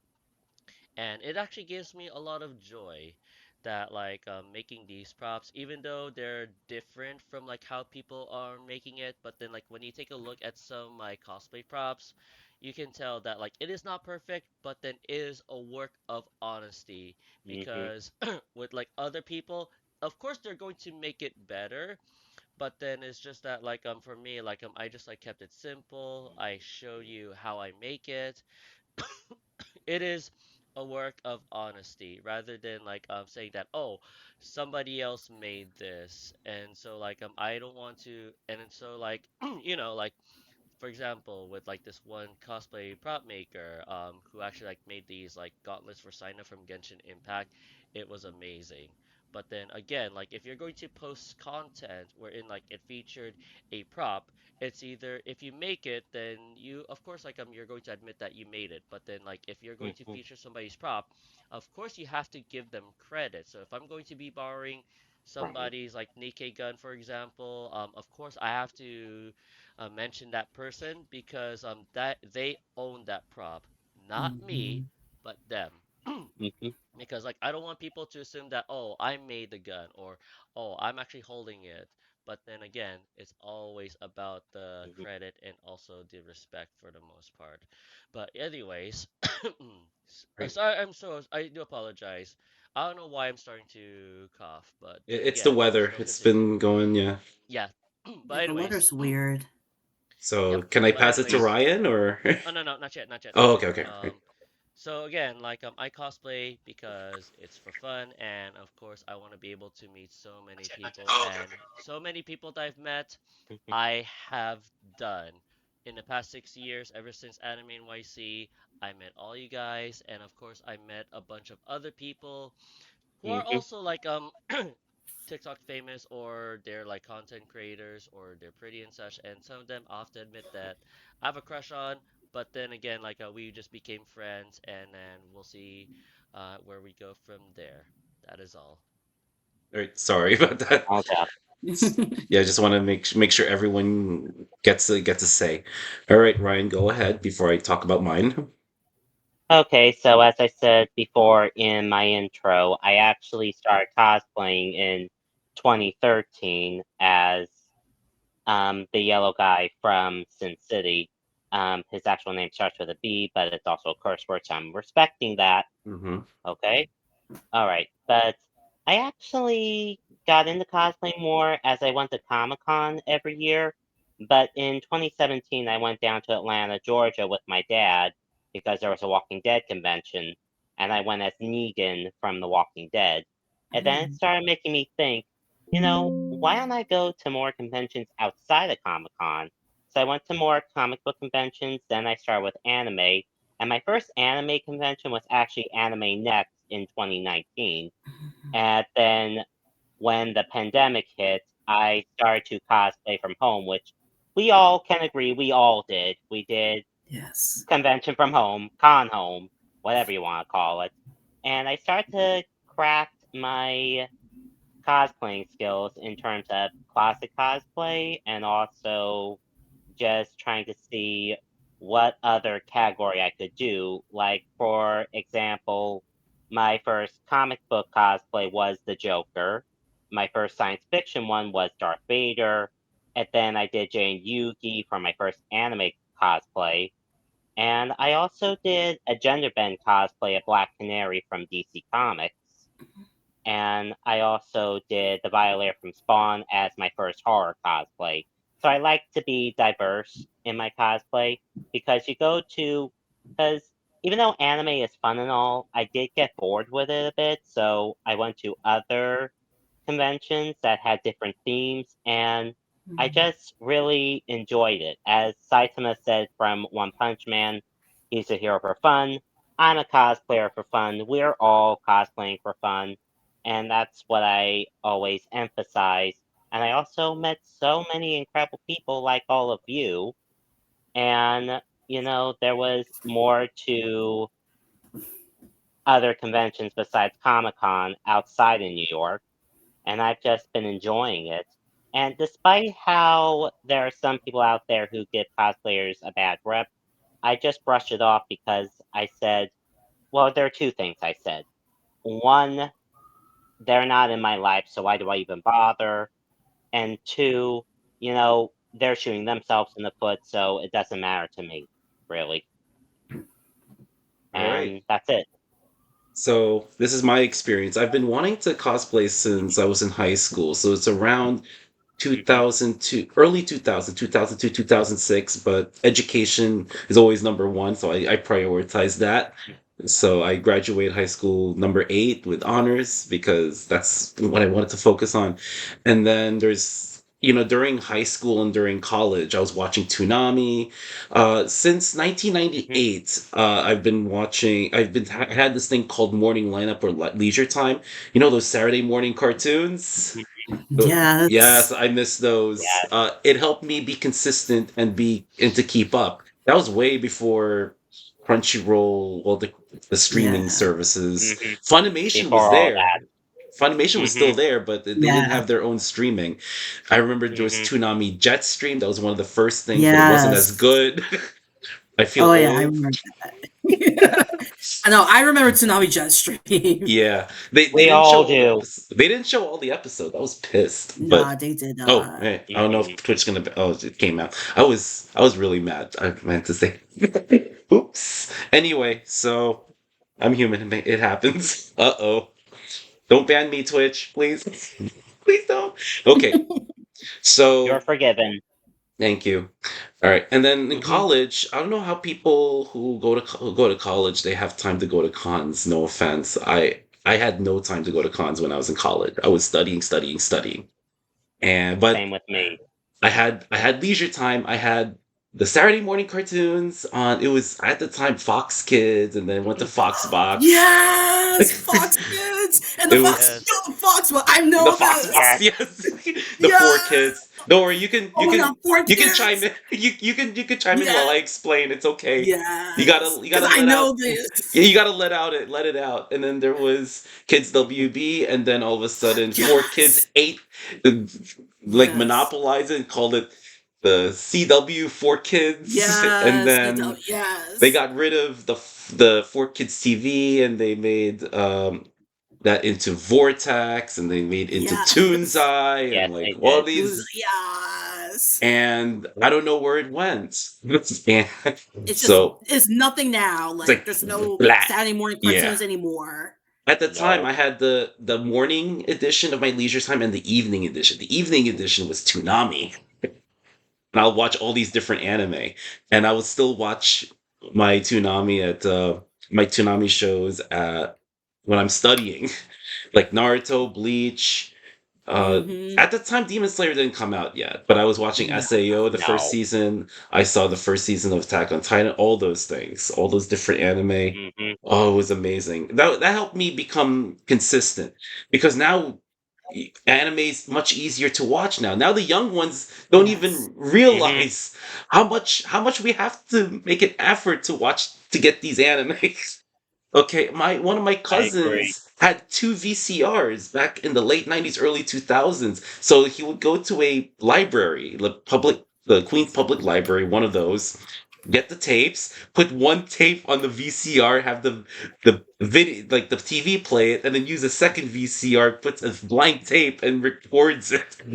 And then returns the original tape, the anime tapes, and he saved the anime tapes. Oh my goodness. So now, fast forward. I got into cos.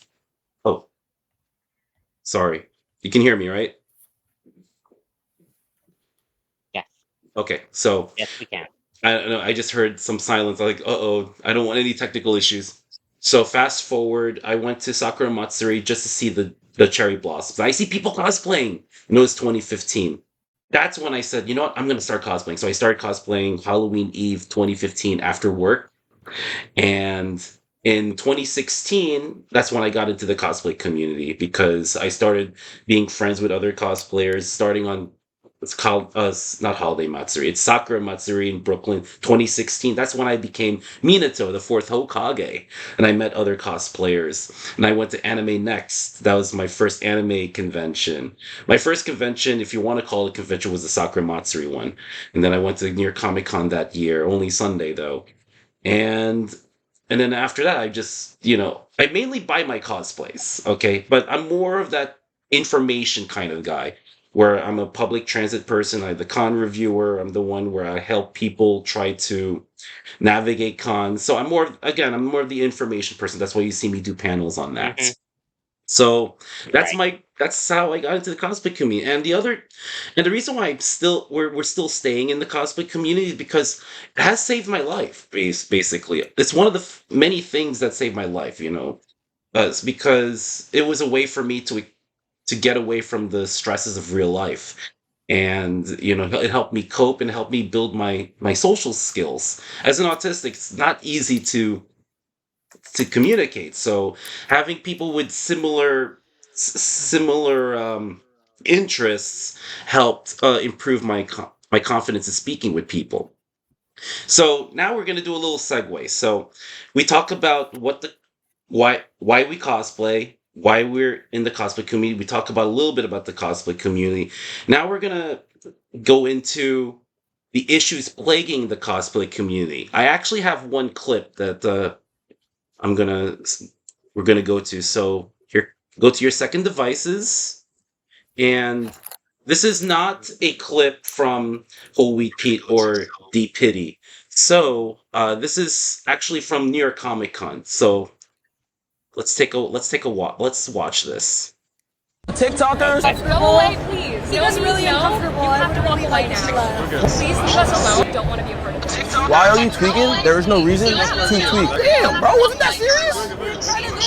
How? Leave us alone. Walk away. Walk away. That was what? I gotta go incognito after that. Is the word no a foreign concept to you, or has the word consent lost its meaning? You and your cameraman walked up to a group of cosplayers in a convention, started filming them without their permission, and when they expressly asked you to stop, you accused them of tweaking. And, perhaps even worse, you decided that it was a good idea to post this interaction on your page, not only without their express consent, but against it? Shame on you. What you call tweaking, I call an attempt to preserve their own safe space from people who profit from intruding on it. Like you. You are teaching your viewers that it is okay to film, post, and shame someone online when they ask you not to hear a person's wishes, acknowledge them, and then do whatever you want anyway, regardless of how your current or future actions might hurt them. You are promoting an unsafe environment for cosplayers and egotistically exploiting their discomfort for your own gain. You are, in a word, choosing callousness over kindness. And you need to be better. Right now, as far as I'm concerned, you deserve none of the influence that you have. All right, let me unmute. Okay. All right. Okay, you can mute the second devices now. Mhm. Alright, all good. So that's one of the first things that come to mind when it comes to having exploiting their discomfort for your own gain. You are, in a word, choosing callousness over kindness. You Okay, you can mute the second devices now. Okay. I apologize for the delay. So that's the first thing that comes to mind when it comes to issues plaguing the cosplay community. So I want to hear your reactions. Who wants to start? I actually will because it actually, for one thing, people are really just hooked onto their devices because it's not just used as a form of communication, it's also being used as a weapon to exploit people, guilt them, and just make them look bad. I mean, even outside the cosplay community, you also have people that are like in offices or at work or sorry, or just like as I said, in the work or in protests, they use that as a way to make people feel low about themselves. So that's what I actually get from this video, really, because even though I feel that the internet has helped us out a lot, it's created a lot of people to be very savage. They're created internet trolls, toxicity in a way. And I gotta tell you, it's just really gotten way out of hand. And I wish I could show you this on my laptop, but the new Texas Chainsaw Massacre that was out on Netflix, they actually had something similar to that, where Leatherface gets on a party bus with his bloody chainsaw. And I gotta tell you, as funny as this scene was to me, it's also realistic because all of these millennials took all their cell phones out, or Gen Zers, what you want to call them.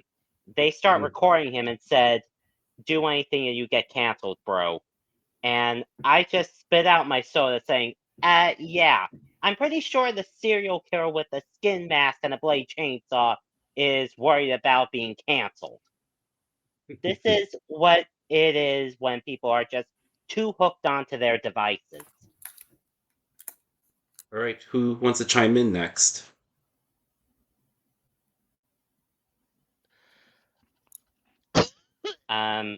Nick, Yo. Mego? Okay, Hello? Megu, are you still there?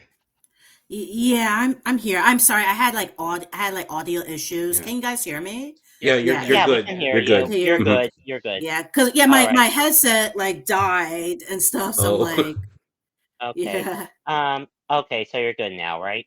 yeah, I'm good now. You right, heard good. the last part about what I said about using the Texas Chainsaw Massacre on Netflix as an example, right? Can you repeat it if it's Sure. possible? Yeah. Yeah, sure. Okay, so as I was saying, when it comes to people being hooked on their devices, in the movie Texas Chainsaw Massacre on Netflix, there is a scene where Leatherface goes into a party bus with his bloody chainsaw, and all of these Gen Zers are in there.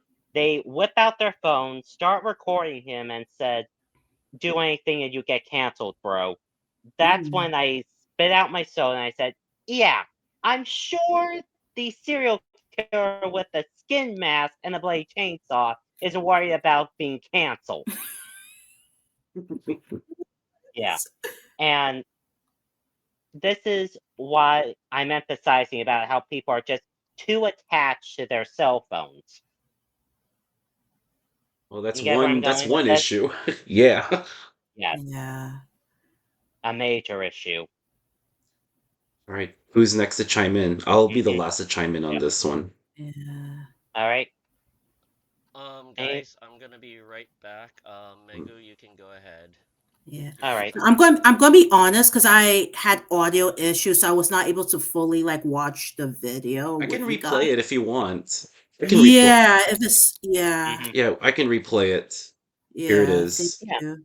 Mhm. Wait, TikTokers? hold on. Go away, please. He was really uncomfortable. You have to walk away now. Please leave us alone. Don't want to be a part of this. Why are you tweaking? There is no reason to tweak. Damn, bro, wasn't that serious? It kind of is when you're How? showing a camera in our face. Leave us alone. Walk away. Walk away. That was what? I gotta go incognito after that. Is the word no a foreign concept to you, or has the word consent lost its meaning? You and your cameraman walked up to a group of cosplayers in a convention, started filming them without their permission, and when they expressly asked you to stop, you accused them of tweaking. And, perhaps even worse, you decided that it was a good idea to post this interaction on your page, not only without their express consent, but against it? Shame on you.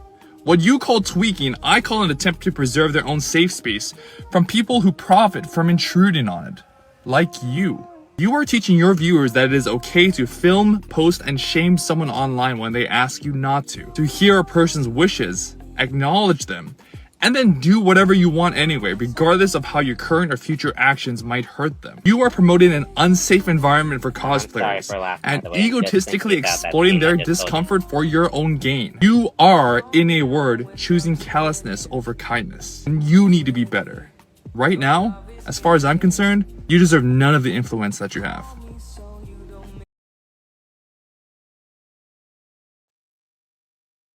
All right. So, Okay. what did you think? All right, so that person that was trying to film them or whatnot was definitely in the wrong. When people like if you want people to be in a video, you ask permission first, and if they say they do not want to be in it, then you gotta respect that and move along.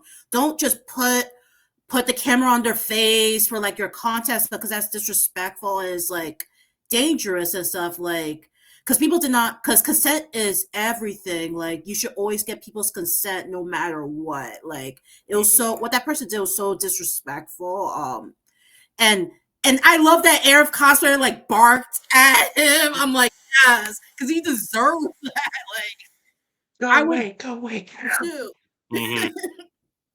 Because you don't do it. Like if people say no, then that then be cool with it and like move on. Maybe Yeah. some other people might say yes, but not Wait. everybody wants to be filmed without their consent. Like either like they're tired or they just not in the mood for it. You gotta respect Mhm. that. Otherwise, you're Or just being a horrible person and being that one person that don't respect boundaries. Like mhm. Mm-hmm. and yeah, I don't like how even though they said no, he still like filmed it and like posted it for like the content to make it seem like that they're, I guess, like killjoy or I don't know, but that is Mm-mm. that's some weirdo behavior. That's all I'll Mm-hmm. It's say. whack. Oh, yeah, about to It say, really is. you were going to say Mhm. something, Ryan, before I get to Nikki? Because Uh, I saw you say you were trying to get something out of your mouth. Like, you're trying to say Yes. something.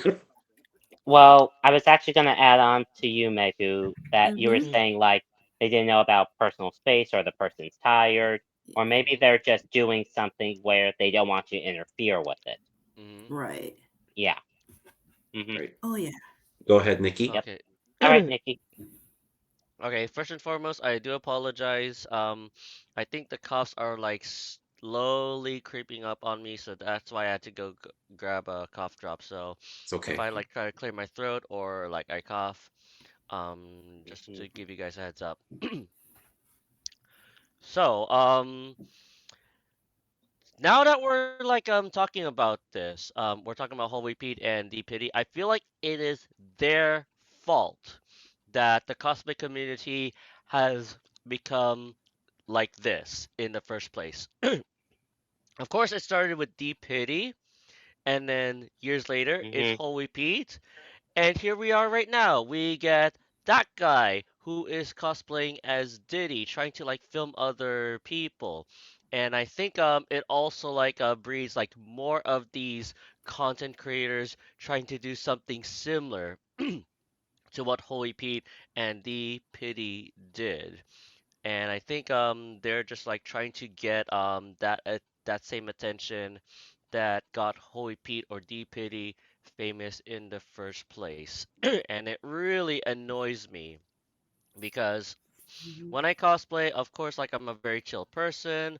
Of course, I'm Mhm. like super awkward at times. I'm very shy, but then like of course like when I talk to these other people, especially those that are within Holy Pete's circle, like I'm always respectful. I'm always showing kindness. Whereas like with all these like other content creators, they just want to be jerks or Mhm. something like that, Right. or you know what I mean, right? And Mhm. so like they act a certain way because they just want to get that attention in the first place. And that's like some of the Mhm. things that bother me. And like another thing too is that we're also like in this era wherein like it's going to be like one of those. um how should I say this girl cosplayers, and I think they're also they also like demand that attention, and it also like attracts like certain behaviors. I don't know how to explain this over here on Twitch, but I don't think all girls are like that. I think it's always yeah, those few. hmm that Mhm. that certain type, that So certain type. were you saying like that they're attracting a certain like audience because of how they're Yes. dressed is hmm Yes, something like that. Yes, hmm, if More that like, makes sense. they want to feel pretty, but at the same time, hmm they're attracting the wrong crowd, right? yeah. Yes. Well, Salacious. in that case, it's really not. I'm going to say this is really not their fault. People need to know how to behave and hmm stuff because it doesn't matter Mhm. like what you wear. Nobody deserves to get that kind of attention. And also, like the characters in anime and stuff, they wear these outfits. So Yeah. it's Mhm. yeah, Thank you so much for filling me on this one as well, yeah, because of like I'm course, a male, and of course like I'm yeah, trying to be very careful with my words, and I don't want to sound yeah, like that. I Oh, get I'm it. am that type of of course, person that of likes course, it. No, we get it. yeah. Oh hmm yeah, Cosplay is not consent. yeah. Never. Exactly. Cosplay's never Exactly. consent. Yeah. Now I do have Mm. a few friends that also dress and act like that, but then again, like even if they are going to dress in a certain way, it is always all about that respect. Of course, like I'm still friends with Mhm, them because like Mhm. I'm always like looking out for them. I'm always respecting them. I'm respecting their boundaries. Right. I always want to make sure that my hands should be away from them as possible. Like mhm, the only thing that I can do is like give them handshakes, give them hugs, nothing else. Mhm. Nothing else, because otherwise, there's going to be more of those posts that we see wherein like certain cosplayers get called out because of their very weird behaviors and such. And I feel like no, some of these the cosplay community is being plagued because of the fact that certain cosplayers dress away, it kind of like attracts more of these creepers. And I Mhm. feel like these creepers, like they would go to like almost every convention, and in fact, like they desperately want to go to like let's say Katsucon, they desperately want to go to AX, they desperately want to go to Hallmat or ColossalCon East, just to like be with these certain cosplayers and like do something Mhm. that we shouldn't be talking about right over here. Cloud mhm, Right. chasers. hmm I mean, it's not Mhm. just Wow. with like cloud chasers, but then like thank goodness I have this tendency to clear my throat as a way to censor myself. Don't worry. I think Kamala did that. It was like, remember there was a debate where he said this, something like that. Yo, okay. So like when you try to censor yourself, like I Okay. just heard Okay. a bing. Yeah.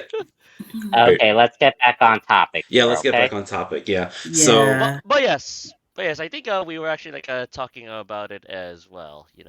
So like Mhm. with like the censoring and Right. such, like thank goodness I have to like clear my throat every once in a while. So like if I try to like say certain things, I just have to like clear it so that like I don't like accidentally spill it out. You know what I mean? Mhm. It's all about that respect. And I really do hope that we can continue to cosplay, but at the same time like not get plagued by all these issues. Of course I will still Right. cosplay, but the most important is respect of one another. Mhm. And of course Yes. it is very Exactly. important that as a person you want to be respect. Okay, if you want that respect, then you must show that respect. So respect others how you want to be respected. And if you treat people the Right. same way, that's gonna be reflected back to you. you have to Mhm. earn that respect Yes. Yes. Like everywhere when, you go. Mhm. yeah, when you spew negativity, you're gonna get resuscitation. You're gonna get Yes. that Exactly. backlash. Mhm. Or- And I feel like with like certain friend. with like certain communities and such. Like I know that not everybody likes me for the kind of person that I am or how I behave, but then again, I'm always going to be very careful. And again, like I'm always going to show that respect. But then like if those people don't want me in that in their groups or anything like that, I'm like, all right, cool. I'm just gonna move along. I'm just gonna go on my own adventures like I always do. And that's how I've been for the past several years or a few decades that I've been alive here on this planet Earth. I'm always going on my solo adventures, and that's totally okay because like there's always so much for me to explore, so many people that I want to go meet up, so many people that want Mhm. to hang out with me, and such and such. I want to be able to meet as many people as I can, but then again, I have to be very careful with the kind of people that I befriend. So that's why I always go Mhm. alone. But then there are times where in like I don't want to get too close to certain people because the thing is like if once you get into that relationship or once you get into that friendship, you have to be very careful with how you're talking to them, how you behave, Mhm. so because like otherwise like there might be a tendency wherein like they're going to either talk behind your back or they might give you that unwanted attention in a form of call out posts. And it's one of those things that bother me so much about the cosplay community. It's just like a way for them to cancel this person or making sure that, oh, you gotta stay away. Like, I get that you're trying to make a call out post so that we would Mhm. be aware of this person, but then again, like, it gets to the point where in like these call out posts get so, you know, and it gets to the point where or that person cannot be able to enjoy cosplay because he gets that unwanted attention. They get that unwanted backlash just because of what they did. But then again, whenever I see this, I actually have to I just have to be very careful with like what I'm reading, and so like I have to like dissect the situation. I gotta go talk to my friends and then make my best judgment and go from there. So before discussing all those different issues plaguing the cosplay community, the reason why I post that video is because that's a very common thing that I've been seeing. And I don't know if anyone has gone to my YouTube page. So I have two friends and I who did a panel at CPAC. It was Izzy Bills and Abby on the Moon, and I did a panel on con safety and etiquette. I was there. I was Yeah, you there. were I'll have there. to admit, I actually have Mhm. to admit that I actually took a pictures of some of those posts. Like when I said call out, I actually still have a picture of those in my phone Yeah, that was because I feel Izzy's. like That was it's Izzy's passion, very actually. The yes. one in the middle who was speaking in the middle. So Hmm. the reason why I did that was because our mutual friend at Anime Next was wrongly accused of being the person who took pictures under, you know, yeah. I think I Mhm. remember that story. Were Wasn't you that the there, one a year Megan? ago? Yeah, it was a year I ago. was not, I was not at Anime Ah, Next, but I I know remember of that. the story because it was circulating throughout like the cosplay Oh yeah, community. I That remember that person that got very well. falsely accused. That it was another person, but they thought it was Yeah, they thought it was that person. That person, I think they got kicked out and stuff, but it wasn't them. yeah. The wrong It was person someone else. got banned, and then later that night they Yep. found the actual person, but the damage was already done. And Yeah. Yep. our mutual friend was traumatized. So it started out where the three my two friends and I were paneling at Anime Next, and Izzy, who's very by the way, follow her. She's on Twitch. I'll just write it down. Izzy Builds. There you go. She's a great I know her. foam smither. Actually, she does panels on foams and on all that stuff. So Hmm. she sent me this video of a person who was the actual person who was being accused of doing those things, Mhm. doing those the I don't know what word to use because I have to be careful, and they Yeah. falsely accuse another person, and those two people don't look the same. My friend Dang. actually didn't do anything, and because of that, we had to do that panel, and that was a way to really set some rules, set some guidelines so people know. Because since the pandemic, I think people forget to, you know, follow proper code of conduct and proper behavior and proper etiquette. I don't know why, but I so that's what we did to make sure people know what's going on, people know what to do, And is Ryan okay there? Let's. He's Yeah, maybe I'm stretching okay. his leg. Yeah. Stretch his legs. Yeah, my legs were starting to fall asleep. Oh, Sorry. okay. Oh, okay. I can. All Like, good. you can hear us, right? Yeah, Okay, that's fine. Okay. Yep. of course Yep. I Yep. Yep. can. Yep. So that's a common thing where they just to take a video of you just out of nowhere. There was one con I think in Atlantic City. So I was Minato and I was walking and I saw a shadow and someone was taking a video of me from the feet all the way to the top and I turned around and the person looked at me and ran away. And I was like, "What?" It's That's like, "Why did you weird. ask me? I would have said yes." Yeah, that I hate it when people do that. Like I said, you What? should always ask people if you want to film. That was that's weird. Oh What? yeah, that was years ago. But I it didn't bother me. But what about the other people? So Mhm. that's the main issue. Like, there's issue with consent, and then this person, the one on the right, was doubling down. It was like, why can't you do this? Why can't? Mhm. No, just let it go. If they say no, it's a no. Especially when one of the cosplayers says, Mm, then that's very obvious. It's like, stop the That's just I camera. mean, I'll be honest. They've Yes, never go. been told their entire life. That's what I feel like, They're just right? blinded. They're just blinded Mhm. by the fact that they can be taken to peace level. That's all I'm gonna say. Or They this want is just, to be the next. I yeah. think the This is why audio or we went just, need a. down. Oh, Oh did no, it? for Nikki. Sorry. did it? Test one Oh, two. close. Can you guys Go hear me? move the Yeah, microphone I can Yes, we hear closer. hear you. you. Test one two. There we Oh, go. much Right. better. All right. Yes, much better. This is why Pity Well, and Holy and Pete are a menace. Because now people are trying to copy them. Like, I'll be honest, even there are a couple of cosplayers in New York and New Jersey that try to get on like a high mm, level by doing all those yeah. stupid says, stupid stunts, and it's really what's hurting the cosplay community. That's what it is. And I And also like. again, Sorry. they just never. It feels like they've never been told they're told no their whole lives, or they never been really disciplined, Mhm. or like spanking on the butt.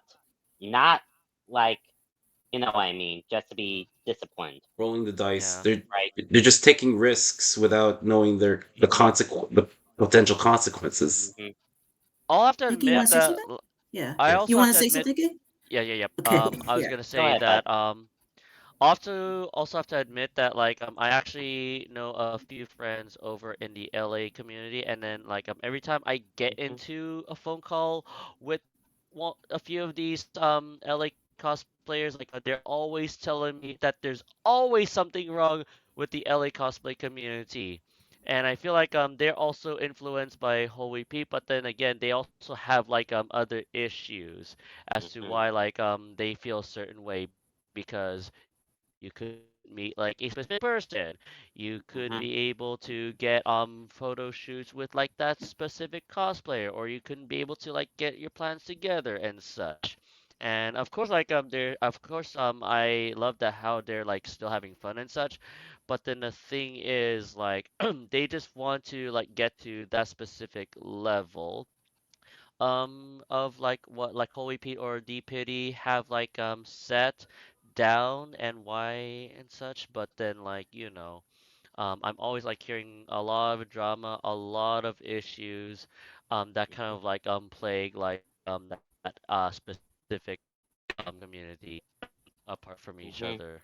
Yeah, and then similar to what Ryan was mentioning about how they were never like some of these creators, they were never told no, stuff like that. Like I feel like, and I'm going to be very controversial. I feel like some of their friends and stuff are also are like enabling like these people as well, like Mm-hmm. not really calling them out, Hmm. still continue to associate with them as well. Like with Mhm. that's how like Holy P Mhm. and they got away with it for so long because even though people have been calling them out for years, these all these other like popular cosplayers and influencers still, even though they have Mhm. the evidence shoved right into their face, they still want to work with them because they want to get them Mhm. views and stuff. And like, Mhm. so like we need a whole there's still a team to like work with them, like Mhm. there's still like Yeah. evidence of. I know that there's some who were friends with P and made statements saying they're no longer working with them and stuff, which is great.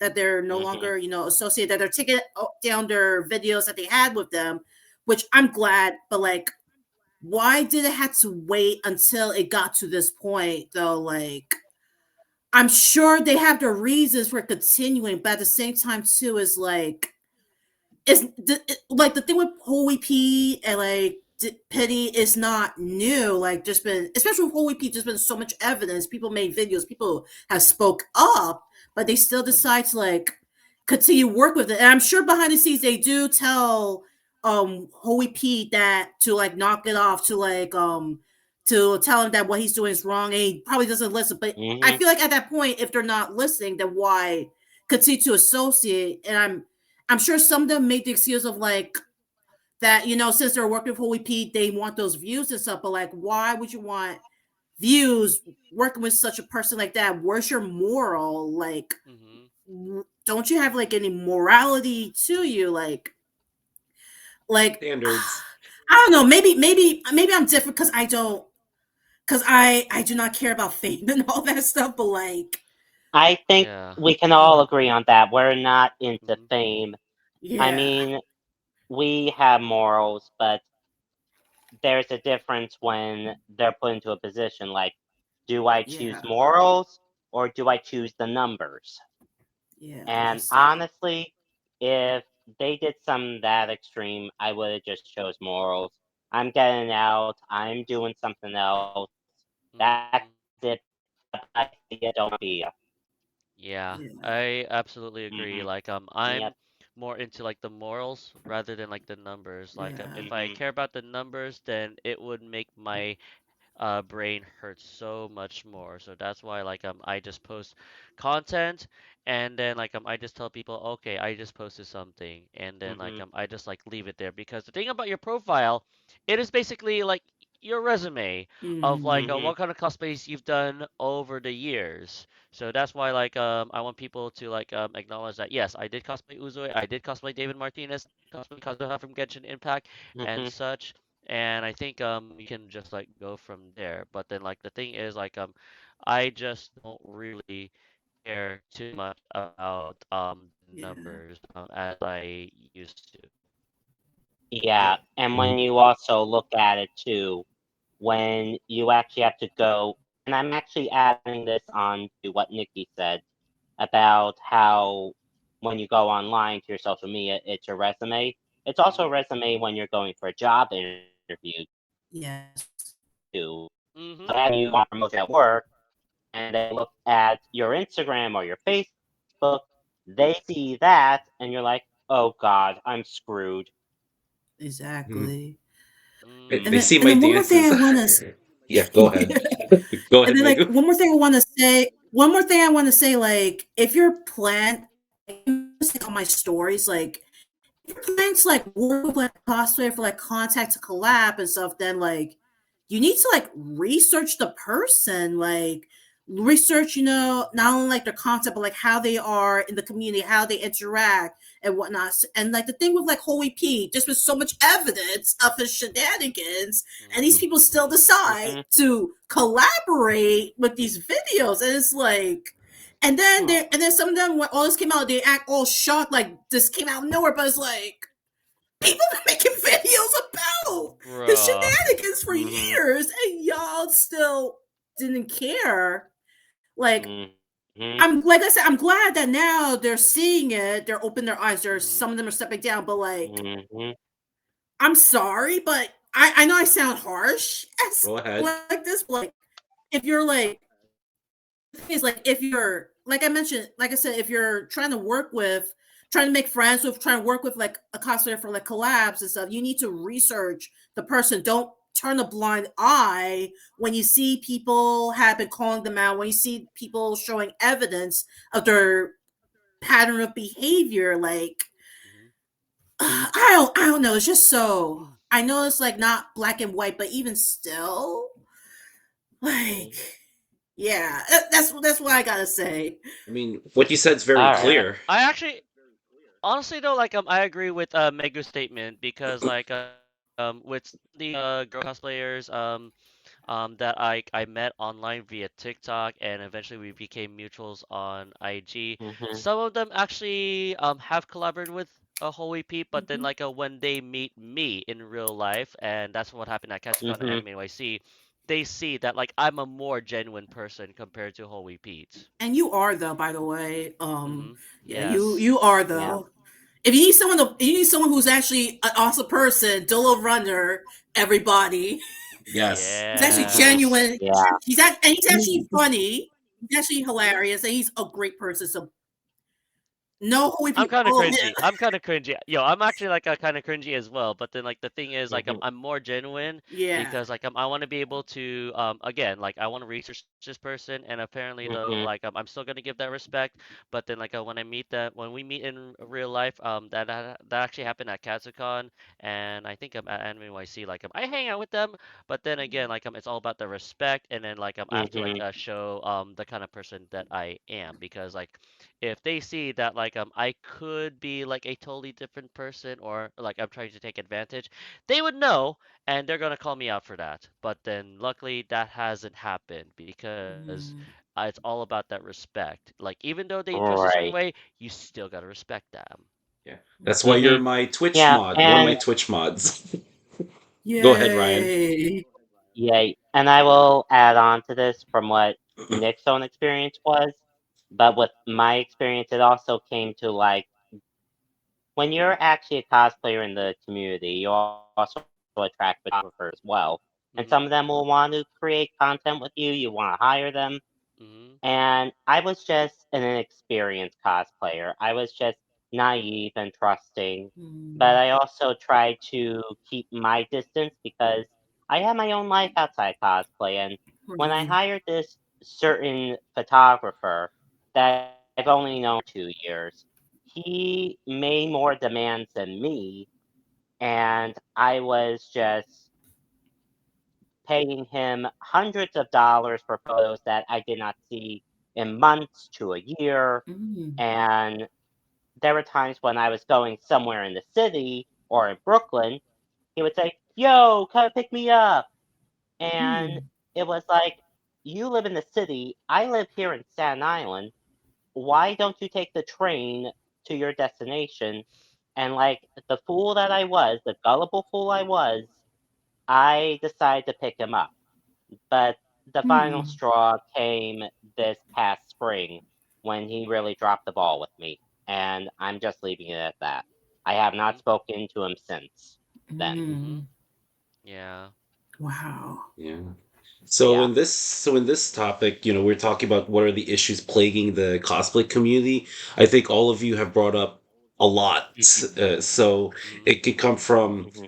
you know, not doing the consent, not respecting people's Hmm. spaces, not respecting people's, limits, all these things. I mean, there's so much. So, what are some of the other issues that you've been seeing, other than with Holy Pete and DPiddy, in regards to what's plaguing the cosplay community?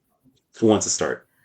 Uh, the discrimination in the community as well. Big Like I one. Yes. see, yeah, that's like literally the big. That's like the big one. Like body size, Hmm. race, genders. Yeah. If like Mhm. you're LGBTQ, ableism, there's been Mhm. so much that that like it's been going on even before like social media. Like a lot of it's been Hmm. going on since the dawn of time, which now we have more awareness of it, but I feel like even Hmm. still, like whether if it's like whether if when you post online, people will like say these mean things about your cosplay, even though your cosplay is on point and beautifully crafted, people will still like put you down if you're black or if you're plus size or if you're disabled or LGBTQ and all that stuff. And not only that, but also with opportunities like in the cosplay community as well for guesting spots as well. Like I've known I've known people who are who are like marginalized and stuff, and it took that, and they are like qualified to be like judges and stuff. They can craft and everything, but it took them many years for them to get a guessing spot. Whereas there are cosplayers who are like thinner, who are white, who are able-bodied and cis and straight, they will probably cosplay for like within like a year or two, and they immediately get guesting spots left and right. Me, I've been cosplaying for 14 years. I've been crafting for so long. It wasn't until like a few years ago that I now started to get guesting spots at cons. And I have stories of like sometimes I would reach out to cons, they will lie and say that they don't do cosplay guests, but then the next post, they post their cosplay guests and they look a certain way and stuff. So like, so there's so, and also with photographers as well too. There are photographers who, there are some photographers out there who will lie to you saying that they're booked, but in the next post they will say, hey, I still want more people.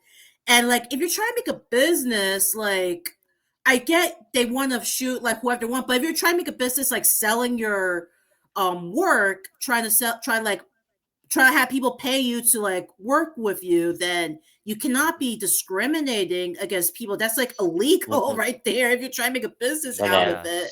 So like there's like so yeah, and also speaking of photographers with like cosplay groups, when people do like group cosplays like together, there'll be like photographers that'll be there. He'll shoot with everybody in the group except for the one like plus size person or the one black or the one like LGBTQ disabled person. They'll tell them to like move to the side and they'll take photos of everybody else, or they'll take photos of everybody, even the marginalized cosplayers, but with them, they'll kind of like do like a rush job, like they don't care and stuff. And like, which is why it's important for like people, especially if you're like in these cosplay groups, like speak up, like defend like everybody in groups, especially those who are marginalized or in your group. To like speak up. And also another thing too, like if you're making cosplay groups, if you do a cosplay group, do a group cosplay, do not like designate the black cosplayer to cosplay the only black character in that group. Let people cosplay however they want. Let them choose like the character. Do not designate it to that one black character or that one plus size character or whatnot. So like, yeah, the discrimination is so weird. And also I've noticed with like marginalized cosplayers, whenever they make their cosplays and their cosplays like beautifully crafted, it's like so on point. I notice more people tend to like scan for the flaws to point out. Whereas if it's like a thinner or the lighter skin cosplayer, and they miss like so many details on their cosplays, they get praise and all that stuff. Which yeah, everybody, no matter what you cosplay, you should get praise. But if someone like a marginalized cosplayer, their stuff is flawless, they still want to point out the flaws and stuff. So there is some microaggression right there with people not realize, but because there's been studies that show that people tend to not want to celebrate, black folks and anyone marginalized, that like they want to like try to find the flaws in them to make it seem like, oh, that their achievements is nothing and stuff, when whereas the audience would, they'll celebrate, the attractive cosplayers when like they make, even though they make like lots of mistakes, even though they're mediocre, some of the words could be mediocre, they'll celebrate. But when someone is marginalized, they have to work 50 times harder. There's that phrase, you have to be better than good. That's what a lot of us, we're always pressured to. So I know I went off in a tangent, but there's like so much that goes on. Oh no, but you're like, answering the question. No, those are your answer. You're definitely answering the questions. Yeah. Yeah, Hold I on. think. Can I also add Yeah, on go to ahead. what Meg was talking about? Yeah. Because I know for sure that you've been into so many cosplay competitions. But like another thing too about these cosplay competitions, and I actually did mention this, but then originality is key, because if you're going to compete with a cosplay that you did not Oh, make, I know. I'm just going to. and and Yeah. you get your and apparently you credit yourself for it, then yeah, it's not gonna work out. I've encountered No, it's people not. like that. I've encountered people Hmm. like that that they would make their Hmm. that they'll claim that they made their costume, but really it was commissioned for. And for a craftsmanship cosplay contest, you have to make a majority of your cosplay to like compete Hmm. and stuff. But they will lie and say, and now they're some of these shooters are getting very crafty now like because in these contests they also require a build book and stuff, so now these Right. cheaters they're taking work in progress photos of the actual person that made it and put it into their build Hmm. book and say, yeah, you see, yeah, I made it, see, this is evidence. But yeah, No. Yes. This is they're getting why I crafty. don't do cosplay contests at all, because it just really sucks the joy out of what we do as cosplayers. Oh, and Right. also another thing too about these cosplay Hmm. contests is let's say you competed with the one cosplay, but then imagine going to a different cosplay contest with a different cosplay with that same cosplay. Like for example, Hmm. you That's won with the sandbagging. Warhammer.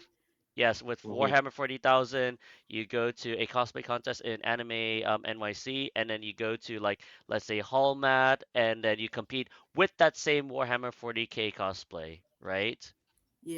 That's like sandbagging is like against the rules and stuff. Mm-hmm. The only time they'll allow is if you remade like a good majority of your cosplay. But if you've won the award and you go to another con without making any upgrades, so that sandbagging, that's against the rules, and you Yes. deserve to be disqualified for it. Like, Mm-hmm. Hmm. because if you're going to Yep. compete at a different con, you where do compete with a different cosplay, like Mm-hmm.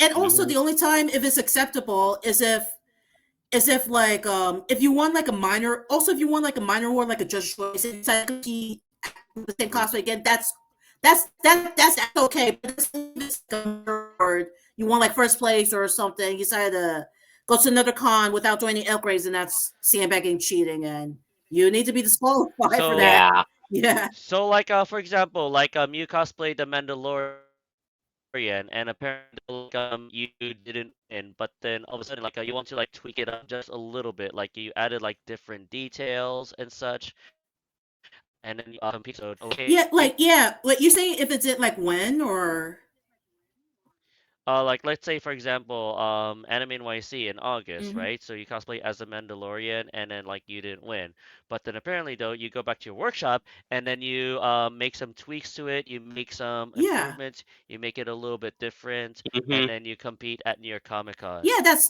So yeah, that's that's that case that's perfectly fine because you didn't win and you're also making like upgrades to it, so that's perfectly fine. That's yeah, you could mhm. definitely do that. And also I don't see the harm same. in that. And Yeah. then same thing with let's say you cosplay the Mandalorian that is in a form of Pikachu, and then at Hallmat, you will compete as a Mandalorian that is Raichu. Similar build, similar Over build there. methods, but then it's a totally different evolution. Yeah.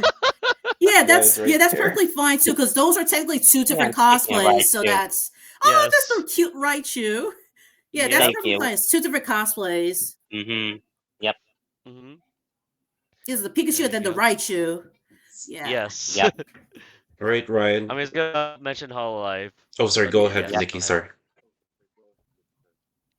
Anyone can speak. Anyone can speak. Oh, wait. So, Ryan, what problems do you see plaguing the cosplay community? Well, I mean, they made some good points about competition and about discrimination and such. And also, we have been discussing about boundaries and Mhm. about how those need to be met. And I did mention my experience with a certain photographer that I had only known for 2 years and such. Yeah. I mean, but also getting back to the whole social media thing where we're on our devices all the time trying to create content and such. I think that's a major problem in the cosplay community Mm. because we do this for fun, where others do it for likes and follows. And also, the Yes. most dangerous part is when they pretend to be someone else and then they try to. Sorry, I'm just looking for the word. They try to gaslight people, or they actually try to catfish them as well. That's a Mm. real life scary thing There as we well. go. There we go. Mm. Hmm. Cook. Cook, my friend. Yeah, I gotta tell you, I'm trying because to that list all the problems myself. Yeah, go ahead. Sorry. yeah, because social media is a major problem in the cosplay community because we do this for fun, but then someone comes on, and this is just my own experience, really. As you know, I go by as Ryan Factum because I do Factum from My Hero Academia. And even though I'm a little chubby guy, I actually made my own fact suit where I actually look like Factum. And I got praise for that, but then other people shame me for just being so big. Why are you overweight? You're so ugly. But honestly, I said to myself, who do I even know this person? I mean, Yeah, they're just spewing all this hate. Why should I even pay attention to it? I mean, I do what I exactly. do because I like Mm-hmm. it. Either people like it or they don't. It's none of my concern. And my solution to that is that I don't pay attention to it so I don't drive myself crazy, really. Yes, I also followed that Mm. as well, and I actually did a reel with Ryan and two other Hmm. friends, and they were cosplaying as Demon Slayer. I was the only Naruto, and it's actually that I one meme remember from that. Family Guy, and all of a sudden, like I keep on seeing all these negative comments, but they were directed towards my friends, and that didn't look good. But honestly, though, I'm not gonna waste too much time reading those Hmm. comments from like random Yeah. people that I don't know. So yeah. Well, I do remember, Nick. And if you recall when you had shown me that, Hmm. and one person was showing a GIF of a guy with a big belly, and he put a face on it and was jiggling it around. Oh yes, that kid from I, the Goonies. Yes. yeah, I wasn't really upset. I actually laughed at it. And Hmm. when they told us that we all smelled because we were at a pool, we're at a pool park. You're gonna get hot and steamy over there. So I don't get why they would even mention that. Again, when they were just spewing all this negativity, I just laughed. I Hmm. laughed so hard I actually wet myself. Yeah, Oh wow. yeah. I mean, I don't know if that makes it any better or not, but that's my point. When you actually Yes. laugh off the negativity, it just flows right out. That's Yes. what it is. Hmm. And you understand that. I mean, do you Of two guys course. agree that Yes. that's better to just laugh it off? 100. Yeah, 100%. Well, it pretty much. Mm-hmm. depends. It's probably best to. Yeah, it depend. Yeah, I'm sorry to you say, could it like. really Mm-hmm. depends. Okay, there is always a Oh. wrong way and a right way to do it. As we Mm-hmm. talked about Yes. from the beginning, what the main title is, they Mm-hmm. really went out of bounds, as we all have agreed. Yeah. Yeah. And honestly, Nikki, I had fun doing the video. I Hmm. wasn't upset at all. I had Hmm. fun. And Yes, that's what also getting matters. back to what I was saying about my character Factum, I've done other big characters like Wario from Mario, Mario himself I did. I also did Blob from X-Men. I mean, I like doing big characters because they're so much fun to do, and I loved it. Hmm. And I still do to this day. Hmm. Yeah. Right. I got my list of But problems actually for that's plaguing the cosplay community. The first part is all bullying, right. which I talked about. Oh Hmm. And yeah. you will see that in person, but a lot of it is really online. I did the mental health and bullying panel uh, to dedicate Mm-hmm. two of my friends. Actually, it's our friends. It's Jen and Alex. I think they're mutuals. So they were cyberbullied on Twitter, and I said, you know what? I'm gonna do this. I'm gonna do a mental health and bullying panel, and Hmm. it was very well needed. It was very well needed on that. So bullying is a problem in the cosplay community, and it shouldn't be because we one of the reasons why we're in the community is to get away from this, but this Yeah. should not be allowed at all. So that's the first part, and the to follow up with it. I don't know if anyone has heard of cliques and gatekeeping. Does anyone heard of that? Yes. Hmm. So That's the one thing that I despise the most.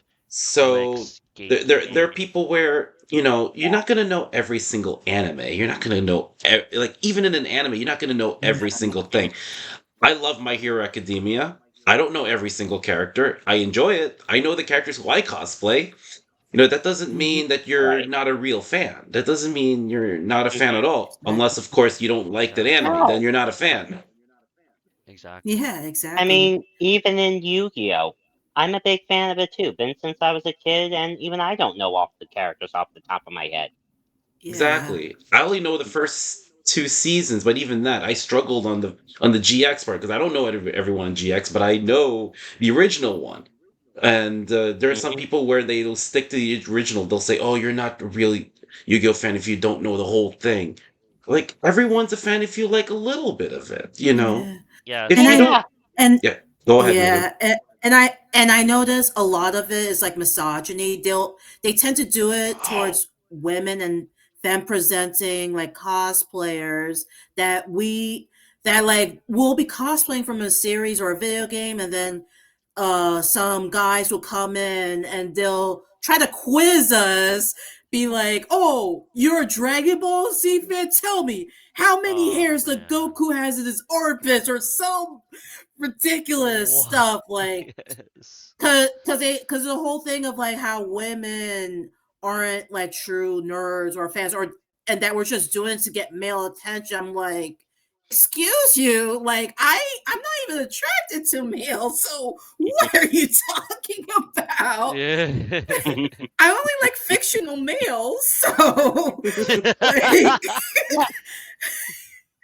like and Oh and also wow. and also also men also get some of these comments as well too, like, oh, so you're not a true fan. But I noticed a lot it was like towards like women and non-men folks who will get the burnt of it, and so ridiculous, like, don't you, and some of these people will complain about, oh, I wish more girls like these stuff, which first of all, girls have always liked these, has always been nerds, has always liked anime, video games, comics. It's Right. freaking women, like housewives were the ones that helped get Star Trek like Yeah. ongoing. So they'll make Yes. fanfic Mhm. and stuff and Yeah. send it to like the companies. Like, but the problem is some of these spaces were not safe for women, so they tend to like enjoy the stuff like by themselves and whatnot. And it's so ridiculous. Like the gatekeeping is so terrible. They'll be saying, "Oh, I wish more girls like," and when you see a girl like, be like, "Oh, well, you're not a true fan. Like, don't you want a girl or not?" Like, Exactly. What? Wow. Mhm. It's so their logic, they contradicting. have Yeah. no logic. Or they're just stuck in their bubbles. Bruh. Who knows? It's so No, I mean, contradicting. Yeah, I have to agree with you, and I think they're stuck in their they bubbles. really are. Yeah. Mhm. So What just to are they explain what doing? cliques and gatekeeping are. Cliques are basically these little groups, and it's these people are who they're close to, and then Mhm. gatekeeping is basically at least one of the people who are saying, okay, you have to have these requirements in order to join these groups or those cliques. So just for those who don't Yeah. Mhm. know about that, what are the any other issues? I had one issue. I don't know if this is counts as a cosplay community related issue. I have a friend who still hasn't paid me back for his share of the hotel room. So I don't know if I Take them want to to. court. No, he's paying a little bit by little by little. I'm not gonna, Oh, it's okay. yeah. So just the long story short, he roomed with me twice at two different cons. The first time everything was perfect. Second time he told me he didn't tell me this until later after the con. He says, "Oh, I got unemployed," and I was like, "Oh no." So the other, so Mm. this leads to this, people not being truthful. It's like people not being responsible. when you're going to be rooming with other people, Yeah. when you go to a convention, you have to be respectful and Hmm. pay your share. Okay. And you have to plan for these Yeah. things. Again, that's why I I do these mean, con survival stuff. Yeah. yeah. I mean, Dean, you even know what happened to that certain person at Fan Expo when he was rooming with us. You and another friend paid. He did not because he said when we got to the hotel, and I quote, that his information got leaked and had no access to his bank account. So he was broke, broke the entire weekend, yet he was still asking me for money. And I told him, you need to have your own money with you Yeah. because I was tired of babying him. Right. Mhm. Yeah, ability, like if you can't Yeah. afford the Mhm. con and stuff, then you should not go to it because cons are like luxuries, they're not a necessity. Like save up the money, Mhm. work on yourself, and then Mhm. until you're able to get on your 2 feet, then you can go to cons. And Exactly. heck, you can like there's also free ways you can still enjoy cosplay. You can cosplay at home. You can have a party with like your friends in your like house, invite and watch movies and Yeah. stuff. Do like little shit Mhm. Mhm. at home. You don't have to go to cons to cosplay and stuff. So like Yeah. Yeah. yeah, look up like I. free like cosplay events in your area. Of Like Mhm. course. I know Hang like before the out. pandemic, there was in New York City, there was like a lot of free like outdoor events and stuff. So, like Mhm.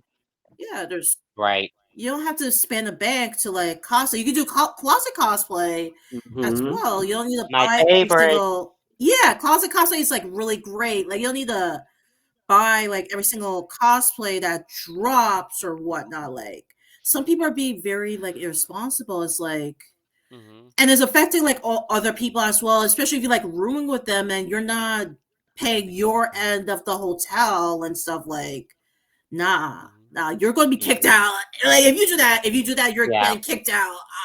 Yeah. Yeah. And Want to say shout? honestly, Oh, sorry. if We have a Dean shout out. wasn't there, Say hi to Nikki sorry. Nikki Go. Muffin. Muffin. Yeah, Nikki What's up Muffin with is Hi, another Hello, mod of mine. Nikki. Hey, How's it hi, hi Nikki going? mods. We love our Muffin. mods. Hi, Okay. Hello, hello, hello, hello, yay. hello. Go Yay. ahead, Ryan. Hello. Sorry about that. As yeah, Yeah, go ahead. as I was saying, you brought up a good point, Megu, because if Dean wasn't actually rooming with me at that hotel, I would have literally kicked that guy out, taken his Mhm. key Hmm. card, and even trashed all of his photography Wow. equipment. I would have really Wow. done that if Dean wasn't there calming me down. Yeah, Mhm. I'm Hmm. like the master splinter of the cosplay community. So I have the wisdom thing, and I try. There we It's like, go. Yes. hey, let's take There it we down. Of go. course, I'm Hmm. human. I've made mistakes. I think later on, I'm going to tell you a little bit of my story of being canceled. I don't think it's anything related to cosplay, but anyway, going with the issues plaguing with the cosplay community, there's so many that I can. Oh, the other thing, people spend too much and they don't even budget. I don't know if I want to count that as a problem. That same Yes. Yeah, person that's still who's yeah, go ahead. that's a problem. Yeah, so I was about to say that same person who's still paying me back little by little, who's Yeah, unemployed. He's you put him on Klarna or something? no, it's not on Klarna. No. He will No, you not pay he him will little not by handle little. Klarna. He doesn't have a credit card. He doesn't yeah, he has a checking account. And so if he has a credit card, he will not handle it. Okay. So this friend of mine who still owes me money and it spends more than $2,000 at Fan Expo Philadelphia just on the merch alone. $2,000. By the way, the hotel room was not $2,000. It was much less than that. So he can I afford it, the Yes. hotel. Unfortunately, I thought you yes. said he spent it on autographs. Oh no, that's just merch Mhm. alone. We didn't even count the autographs. He went crazy on the autographs. There was more? Yeah, there's more. Hmm. Yeah. And There's more. this I Wow. he's my friend, and I've been trying my best to tell him, you got to stop with this behavior, because if something happens and the IRS, and I know this is off topic a little bit, I'll make it quick. If the IRS finds out XYZ, you're screwed. So Mhm. how are you going to pay your taxes and all that stuff? And then even that, like he's paying rent and all that stuff, but he's still looking for a job. And you can't be going to cons. Now he has a con list for 2025. He was sharing it with me. No, you should not have a con list for 2025. No. Mhm. Okay, if you Mhm. still don't have a job. Even Exactly. if you just started working, you should still not go to cons until you have a 6 to 12 month emergency fund. That's a Mhm. I agree. little bit of a tip there because God forbid something happens to you. All right. So, Exactly. uh if there are no I other think problems to I discuss, got yeah, more. go ahead. I got maybe two more. So with Go like ahead. Yes. con creeps, people are being creeps at cons, Oh, like with the yes. Mhm. whole cosplay's not Mhm. cassette. Like there's been like numerous times, numerous stories of like people touching cosplayers without their consent, people taking photos of cosplayers without their consent, like when they're Mhm. like eating, or they'll take like creepy shots of it, and like and not only that, but also minors as well too. So like Mhm. I'm glad now, like I know now they're doing like the cosplay's not consent, trying to emphasize, but like these creeps do not belong in this community. Mhm. Yes. And also like believing the victims who come forward about being creeped on at cons, like people, I feel like more people need to be more empathetic, like actually like believe them and stuff, because like instead of just like asking what they were wearing, or saying that they're lying when they went through something traumatic and stuff. I've had this happen many a times. Whenever I get creeped on, I would speak up, and then people will be like, well, then people will not take it seriously and stuff. So it's like Yes. we need to like stop these creeps, and also create spaces for victims to be able to like want to like speak up and come forward and stuff. Mhm. Like yeah, Oh, and I think also, those. go Yeah, ahead. go on. Yes. No, no, Hmm. Yeah, continue. go ahead. Continue. Finish up, No, no, Megan. no, I no. do That apologize. I think that was it. I Okay, meant to all right. say. So I want to add up to what Mhm. you have said, Meg, about these creeps. Like again, your profile is like your resume, and then like what I see in this one Hmm. cosplayer who is actually being called out as a creep is that like they went to this 18 plus convention in New Jersey, and then like when I take a look at those photos, they're with like these certain cosplayers, and like the way that he Hmm. was like having pictures with them, it's like you're getting really good with those hands, you know. Oh, And so he's. I feel like it also like kind of influences that kind of behavior. I feel like with that convention in particular, I Mhm. feel like you would also like want to translate that into like let's say New York Comic Con or Hallmat so that you can do that type of stuff in those conventions and like sort of get away with this. I don't know how to like Yeah. word it, but then you get my drift. Yes, we Mhm. do. Mm. Yes. So I was thinking, oh yeah, so that goes to your point, Megu. There was that from Anime Next. This person, I should say that right? You put the camera under a person's skirt. That's a creep. Yes. That's the one. He needs to be drop kicked. Okay, he was banned, but the thing is, he's banned only from one convention, and Yeah. that Anime Next hasn't returned since. They're on hiatus. Yeah. So there are Mhm. so many cons that the person can go. So, I feel that it's the con staff, well, the higher level staff members, the organizers need to really be on the lookout. They need to have at least a social media department. Actually, they Yeah. should Stepping up have it. their game. They should have a social media department if they have all the Instagrams and the Facebooks and all that, but at least have one person just monitor everything.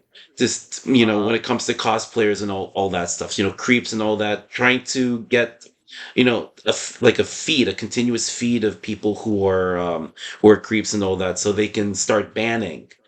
And it's Yes. not an easy thing. It's not an easy thing to do. So I Mhm. think it's not just those two idiots, Holy Pete and DPiddy who are responsible. I think Mm. the whole community as a whole, each and every one of us, are Right. responsible to make sure this doesn't happen again. And I know it's a very, very hard task. There's only so much one person Of can do. course. Hmm. But, Yeah. the It's best, also a yes. sensitive topic as well. Yeah, the best, All the about that best, self-control. exactly. It's Hmm. best In thing some way. for the best thing for us to do is to spread awareness, educate Hmm. people, and just emphasize that this is wrong. Okay, and the reason Exactly. why people are doing these crazy things and these inappropriate things because maybe it's peer pressure, but a lot of it could be the algorithm, and a lot of it could be just they see other people doing well, and they think, oh, maybe I could do well just by doing these inappropriate things. No, we got to do the other way. We got to say, hey, that is wrong. Mm-hmm. We need to all work together to improve. So we're Yes. gonna make this another Hmm. segue. This is the second to last part. Mhm. So if you look at the Oh, agendas, wait. Hold on one second, Nick. yes, Nick, did you have something you wanted to say? Because I Okay. noticed you had your hand up for a Yes, bit. yeah, yes, I, yes. I So actually didn't like see it. I I don't know think what to say. so I know that like we're still like in the crease part. Like I've also Yes, read this over on Twitter, which is now X. So yes. I apparently though, refuse to like call it it's X. not only over here. Not only is it evident here in just America, but then it also happened to a cosplayer from Austria who attended a convention in Japan. And apparently though, like Oh, I know that she was story. actually I know that haunted story. by this one creep from Japan who eventually like have been stalking her for years. And apparently though, like it actually got to the point where like yes, Yeah.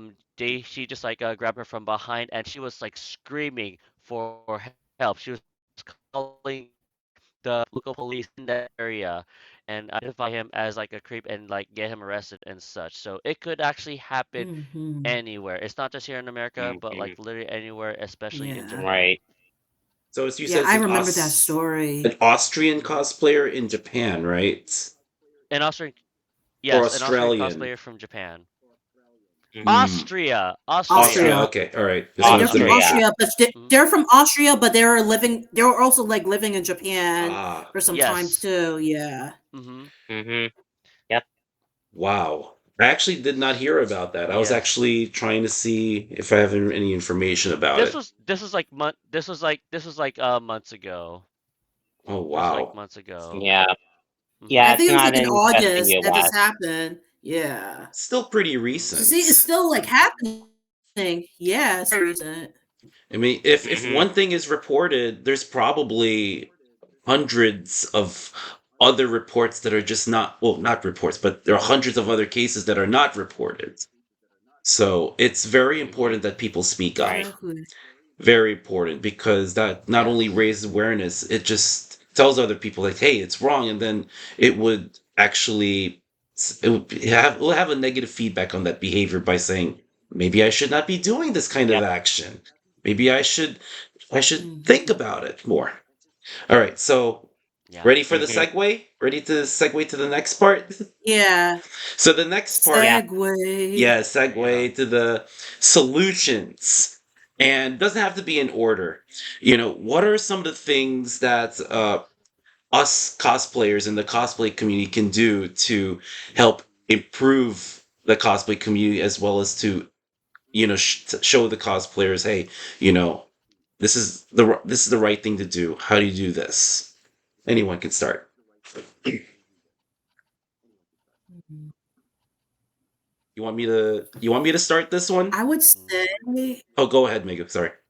I mean, if you, I guess I'll say like like I think like I mentioned before, make like if someone was like creeped on, if they need if they're like, because a lot of people are very hesitant to speak up, so I feel like we need to create like the community to make it safer for people to want to speak up, along with that, and Hmm. also like standing up for people, like if you see someone like that, they're being creeped on, or they're suffering discrimination, like racism and ableism and fat phobia and all that stuff, whether if it's Hmm. like at cons or like online, then stand up for them. Don't let them take the burnt of the abuse, like Exactly. speak up, say, hey, this is not okay, like, and also like ask, that cosplayer, like, if they're okay, what, what, Mhm. like, what I can do, what I can do to help, make it better. Mhm. Mhm. Like, and especially if you're like, also if you're like sharing cosplayers who are like marginalized, like monitor the comments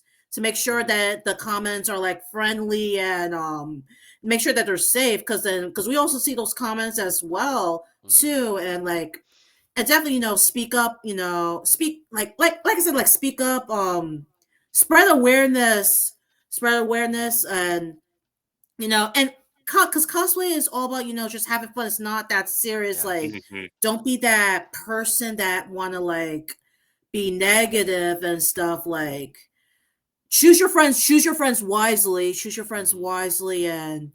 and just speak up, defend people, and try to be a positive person, and like Yes. be kind to Mhm. everybody, like, because like someone mentioned that we all constantly go to cons to escape, the real world, because real world is scary out there. Just like our little Mhm. safe space where we can like, see our friends and be ourselves. So, like, don't be that person. I Yeah. guess. I think that's pretty much what I gotta Yeah. say. Be respectful and be Yeah. careful.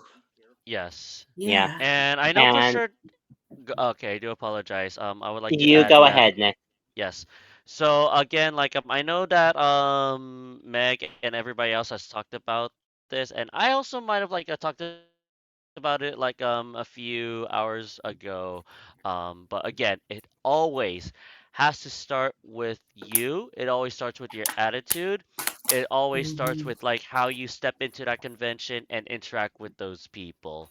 So it's all about you. And then apparently though, like you want on Instagram or social media, Mhm. you share like not only your cosplays but also your experiences as well. And people will be able to check out your profile and they will see what kind of stuff you post. So especially like on the reels part, like if let's say like on the reels like you do like a lot of like these dances like the Seaton. Okay, I do apologize if I'm butchering it, but like it is that song. And Oh, then that's a whereas like Vietnamese you song, compare it yeah. to like this. Yes, yes, yes, yes. So like Ah, you compare it to like okay. that one cosplayer that is like known for like interacting with people, but like how you interact with these people, like people are going to see like what kind of like language you're using, like not only verbally but also like in your physical body language, like how you're interacting with these cosplayers, how you're talking with them, and what kind of questions you're asking them and such. So Right. hopefully that does make sense because like we live in this kind of world wherein like we are going to be seeing a lot of these reels, and then like people are going to be seeing like your body language, how you're interacting with like not only like with the audience but also like with other cosplayers as well. Oh, got disconnected. No, I actually have to agree with that, Nick, because again, oh, you okay? I'm okay. I Can think we're anyone good. hear me? I can hear Yeah, I you. can hear I you. can hear you. Yeah, we Yeah. just had a Okay. little Oh, okay. You can see me? yeah, I can Yes, Yeah. see yes, you. yes, yes. Yeah. It just had Okay, the good. buffering thing So just for a I do couple have You're seconds. to good.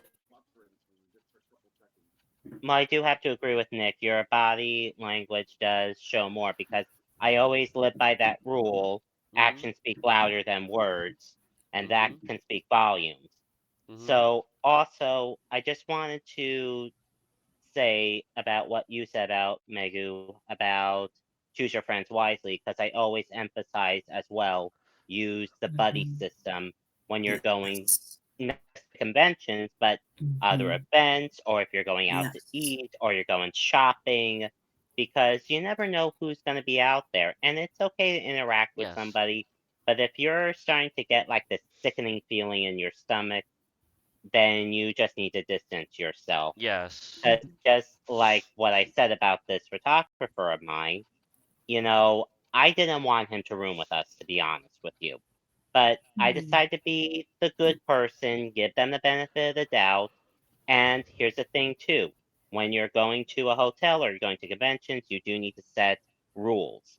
And I did have 5 rules on my own, One that was with Dean was not to make drama, which was number one that I told him. He paid his fair share of the hotel. He does not bug me. He doesn't take photos of me. He doesn't ask me for money. He asks his own money. And two, you have to behave yourself. Sorry, number five, you have to behave yourself. Mhm. And he broke every single rule I said. Mm-hmm. Up until Mhm. when we were leaving, he asked me, "Can you buy me a sandwich?" And I said, "Okay." And that was the only good thing I did for him. Mm-hmm. It was Wow. just nuts. Yep. I have one Mm-hmm. solution. Yeah. So, building on the respect part, we all make mistakes. We're all human. I made a mistake. I don't know if anyone saw Mm-hmm. my it was not related to Right. cosplay, but I actually had a banner that says F your $2.90, which I'll talk about a little bit. But Oh, that one. yeah, I Yes. I Mm-hmm. I made an I know who apology. you're talking about. I remember I that. I made an apology. I was canceled. And has nothing to do with cosplay. But I don't know. You've all read my apology. Yeah. I tried to learn from it. So here's one of my first solutions. The apology is the first step to improving yourself. It is not something that should clean Mm-hmm. everything. Mm-hmm.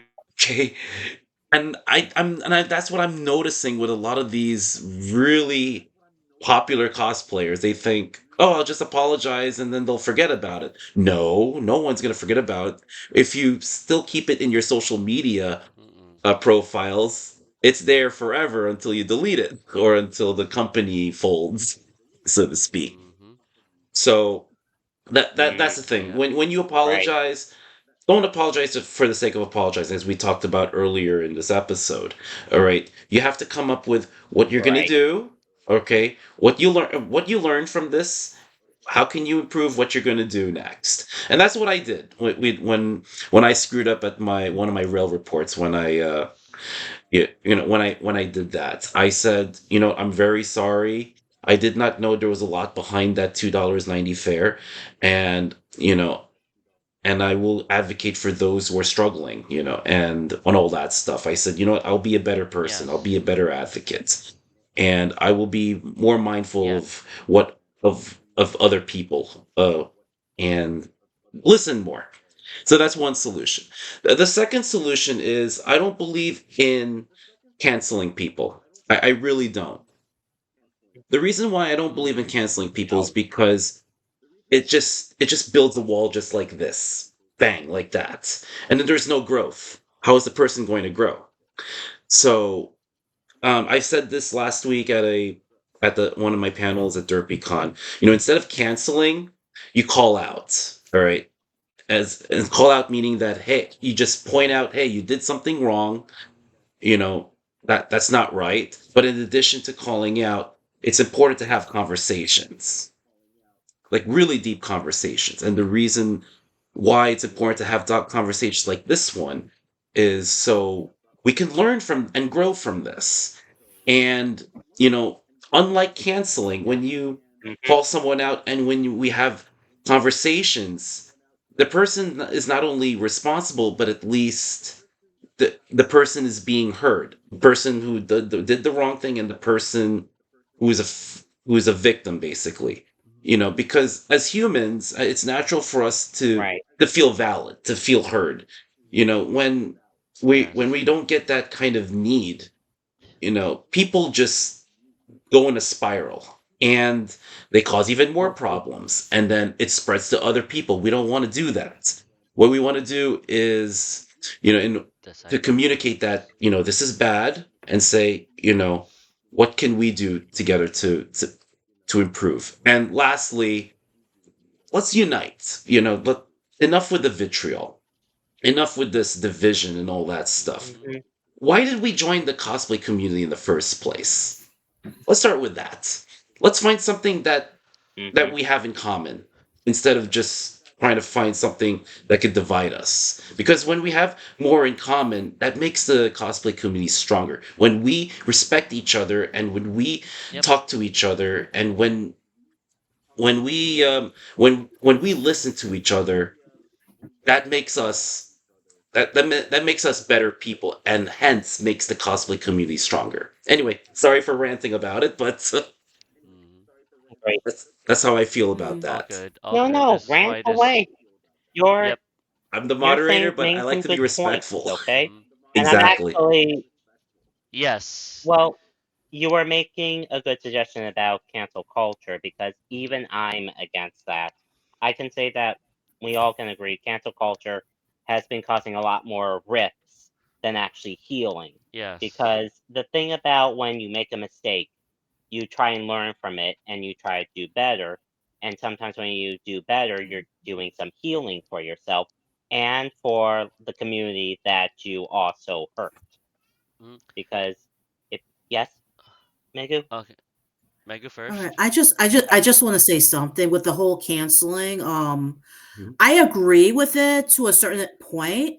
I feel like it depends on what the person did. If it's something like, I don't know, they spelled something wrong or something, then I don't think they should be canceled for it. I feel Hmm. like, holding people accountable, yes. But if it's something heinous like SA and all that stuff, Yes. especially when it comes to minors, then there's no coming back from that. You deserve to be canceled for that because Yes. that person, the victim, is like Yeah. traumatized for like life and stuff. So like, Hmm. so I understand with the whole cancel culture, people would go too far for it. I agree with that, but I feel like for like, it really depends on what they did. I feel like some Hmm. people like you. So you have you really some people. It really depends on what they did. Like you have to like watch and make Yeah. sure to see that they really change and stuff. But like if it's Hmm. like heinous, then there's no coming back from that. I'm sorry, but yeah, Yeah. Yeah. that's all I gotta Yeah, I say. agree. Kind of like what Brian Peck did to Drake Bell. Oh yeah, Yeah. Yes. Yeah. Yes. yeah. That's If you not. all Yeah, remember Quiet on Set. yeah. And I Dan don't like Yeah. Schneider that. And also. also, like Hmm. again, and again, Yeah. you must Oh yeah. also do your research on what you always do your research on what you're trying to Hmm. do. And of course, Yes. if you're Yes. going to be cosplaying Hmm. that hip hop mogul, or fake rapper or whatever the heck I want to call him, I do apologize Good. for cursing. But then again, like Hmm. if you're going to cosplay that guy in 2024, no, stop it, because we all know the situation. We know what he is guilty of, and it's not just with all the freak offs and such, but there's like a lot more that I know Hmm. that he is guilty of as well, and he is leeching off of one of those beloved rappers too. I'll have to say I'll actually have to go say that because again he has been living all these years as if like he was like that good guy, he was that one person that you would depend on, but then like later on we now know what kind of a monster he has become.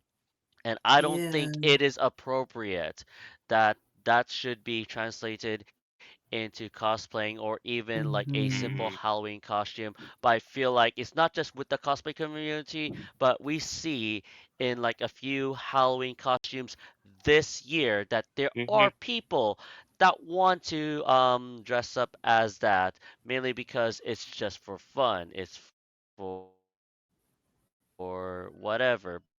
again, like it is still very offensive, and you should already know that that is not okay. And also, I saw this in a meme page, but in the very first picture was a white person black facing as Hmm. as that hip hop Yep. mogul, and then his girl dressed up as baby oil. And that's probably one of the worst things that I have seen Yeah, I in saw my that entire one. life.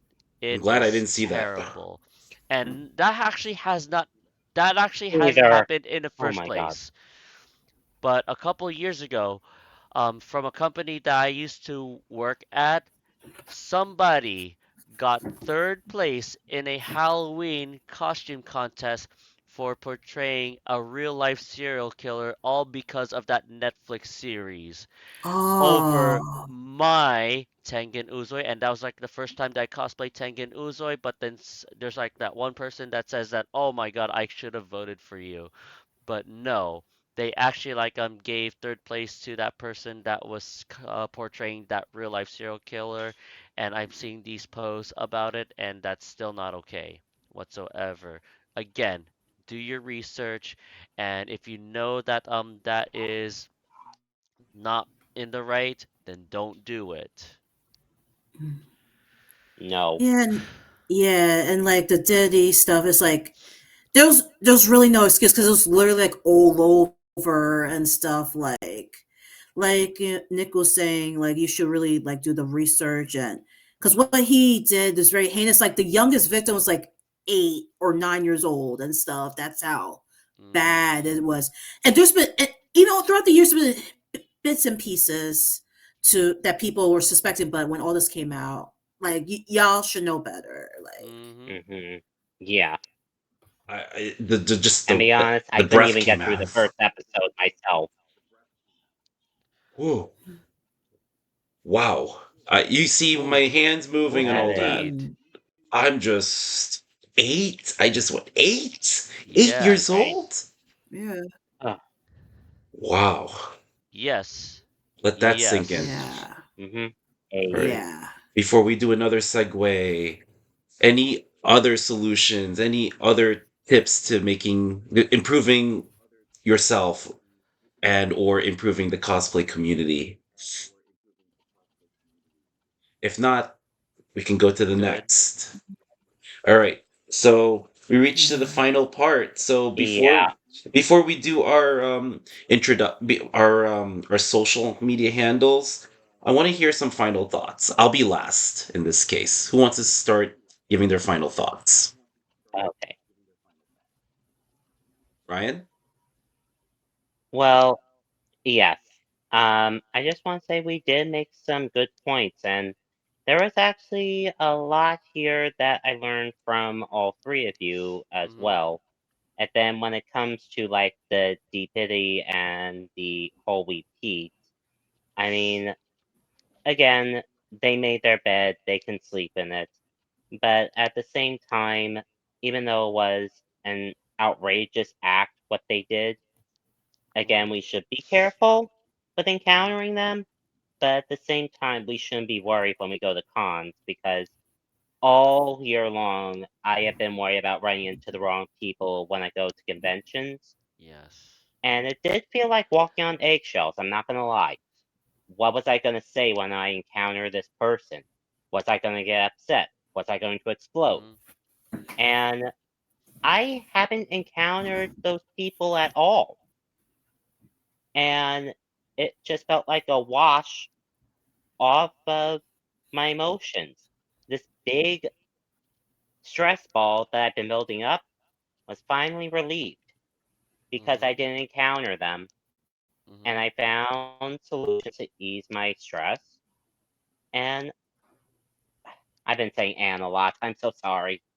It's all I didn't right. catch it. All Don't right, worry. Continue. but I can say that I feel more comfortable and relaxed within the cosplay community because I'm around such good people.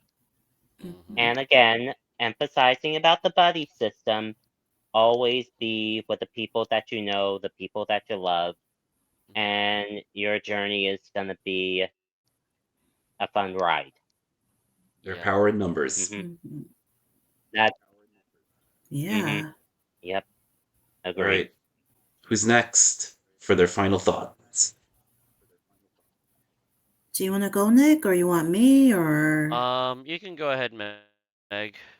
You can go ahead. Okay, so I really enjoyed this panel. I want to thank you, Dean, for having me along with you guys. Mm-hmm.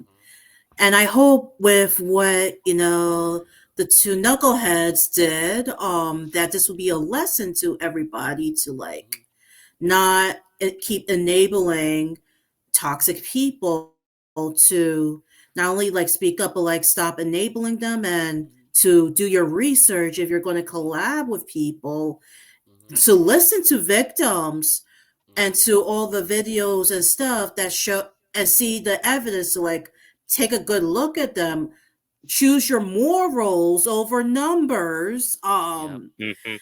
and like and work to make the community Mhm. safe for all, for like minors, for everybody, because everybody deserves to cosplay and Mhm. to also be safe and welcome to this community. So like definitely, and as Ryan mentioned, safety in numbers is very important. Agree. Like like going through artist alley or throughout the con, and even at night, to like have someone with you, like Mhm. be safe, and and stop it with like the drama and stuff, because like Mhm. we're all like nerds and dorks in costumes, like having fun and Yes. stuff, like this ain't no reality TV show or stuff, which people be Mhm. treating it like is ridiculous. Yes. Like, like is this reality? Like Love Is Blind and all that stuff. Like, Mhm. no, and and cosplay, it's for everybody. Like, no matter what your race is, your body Mhm. size, whether you're Yes. disabled or if you're LGBTQ, you have a place in this community. You Mhm. deserve to, have fun being your favorite character, making Mhm. friends, and being safe at Mhm. conventions. Like, so yeah, be kind to everybody, and Mhm. yeah, don't be that person. Mhm. Mhm. Morals over numbers. Yes. I And agree. yep. Yeah. And my motto, or like my golden rule, like 10 years ago, when I gave like that introduction, the golden rule is to have fun. When it comes to cosplay, have Mhm. fun. But like nowadays, like the definition of the golden rule is to have fun kind of changed on the inside, mainly because of like what I'm seeing over here.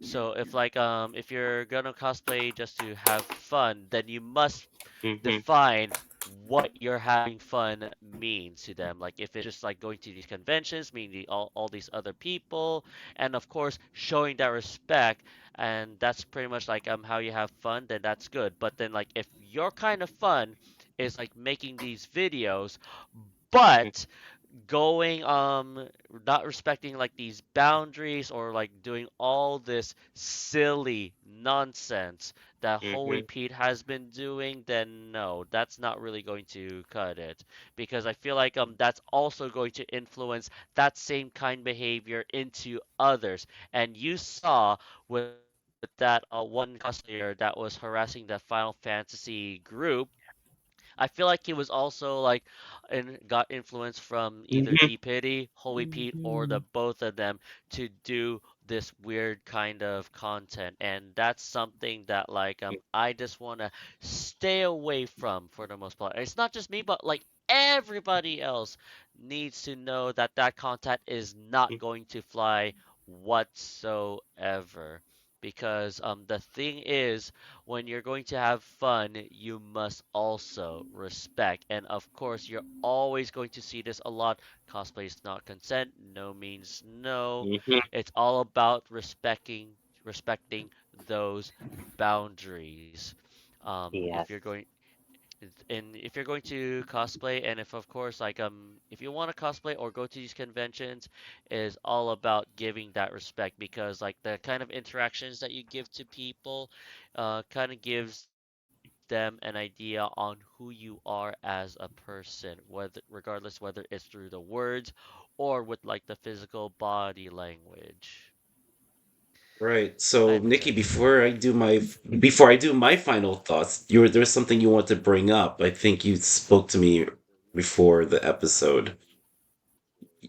It's called. Oh yes, yes, yes, yes. And I think Oh. on my Instagram stories promoting this Twitch, I actually brought up this phrase, Veritas liberabit vos. So that is Latin. That is like a Latin phrase that was like shown in my Alta Matters logo. like my school's logo, like on the bottom says Veritas Laborabit Vos. But then what that really means is that the truth shall set you free. And that is one, and Mhm. going into this discussion about Holy Pete, DPiddy, and all the other issues about the cosplay community, that is what it is all about. Like we are talking Mhm. about this as I learn more about this cosplay community. That's what I always have in mind. Veritas liberabit vos. It's in the comments. I That's actually typed it in. cool. Yes, Okay, Yeah. good. yes. So I'm glad we got that Because I out of the feel like way. if they like Mhm. watch the stream or they like look at all these other stories from any of us or any other cosplayers, like they're going to know what these people are all about and what kind of cosplay community we are dealing with at that moment. Mhm. All right, so here are my final thoughts. I will say all of three of your final thoughts is just wrapped up, summarized our 3+ hours of discussion, basically. Mm, And it's not that hard to do, really. So my final thoughts are, you know, be good with one another. Okay, respect yes. each other. All right. Be careful. That's something I have to learn. Be careful. Especially when you go in a rant and all that. I tend to rant. Please be careful because it could backfire. It has backfired me on on Mhm. that subway related post that I did.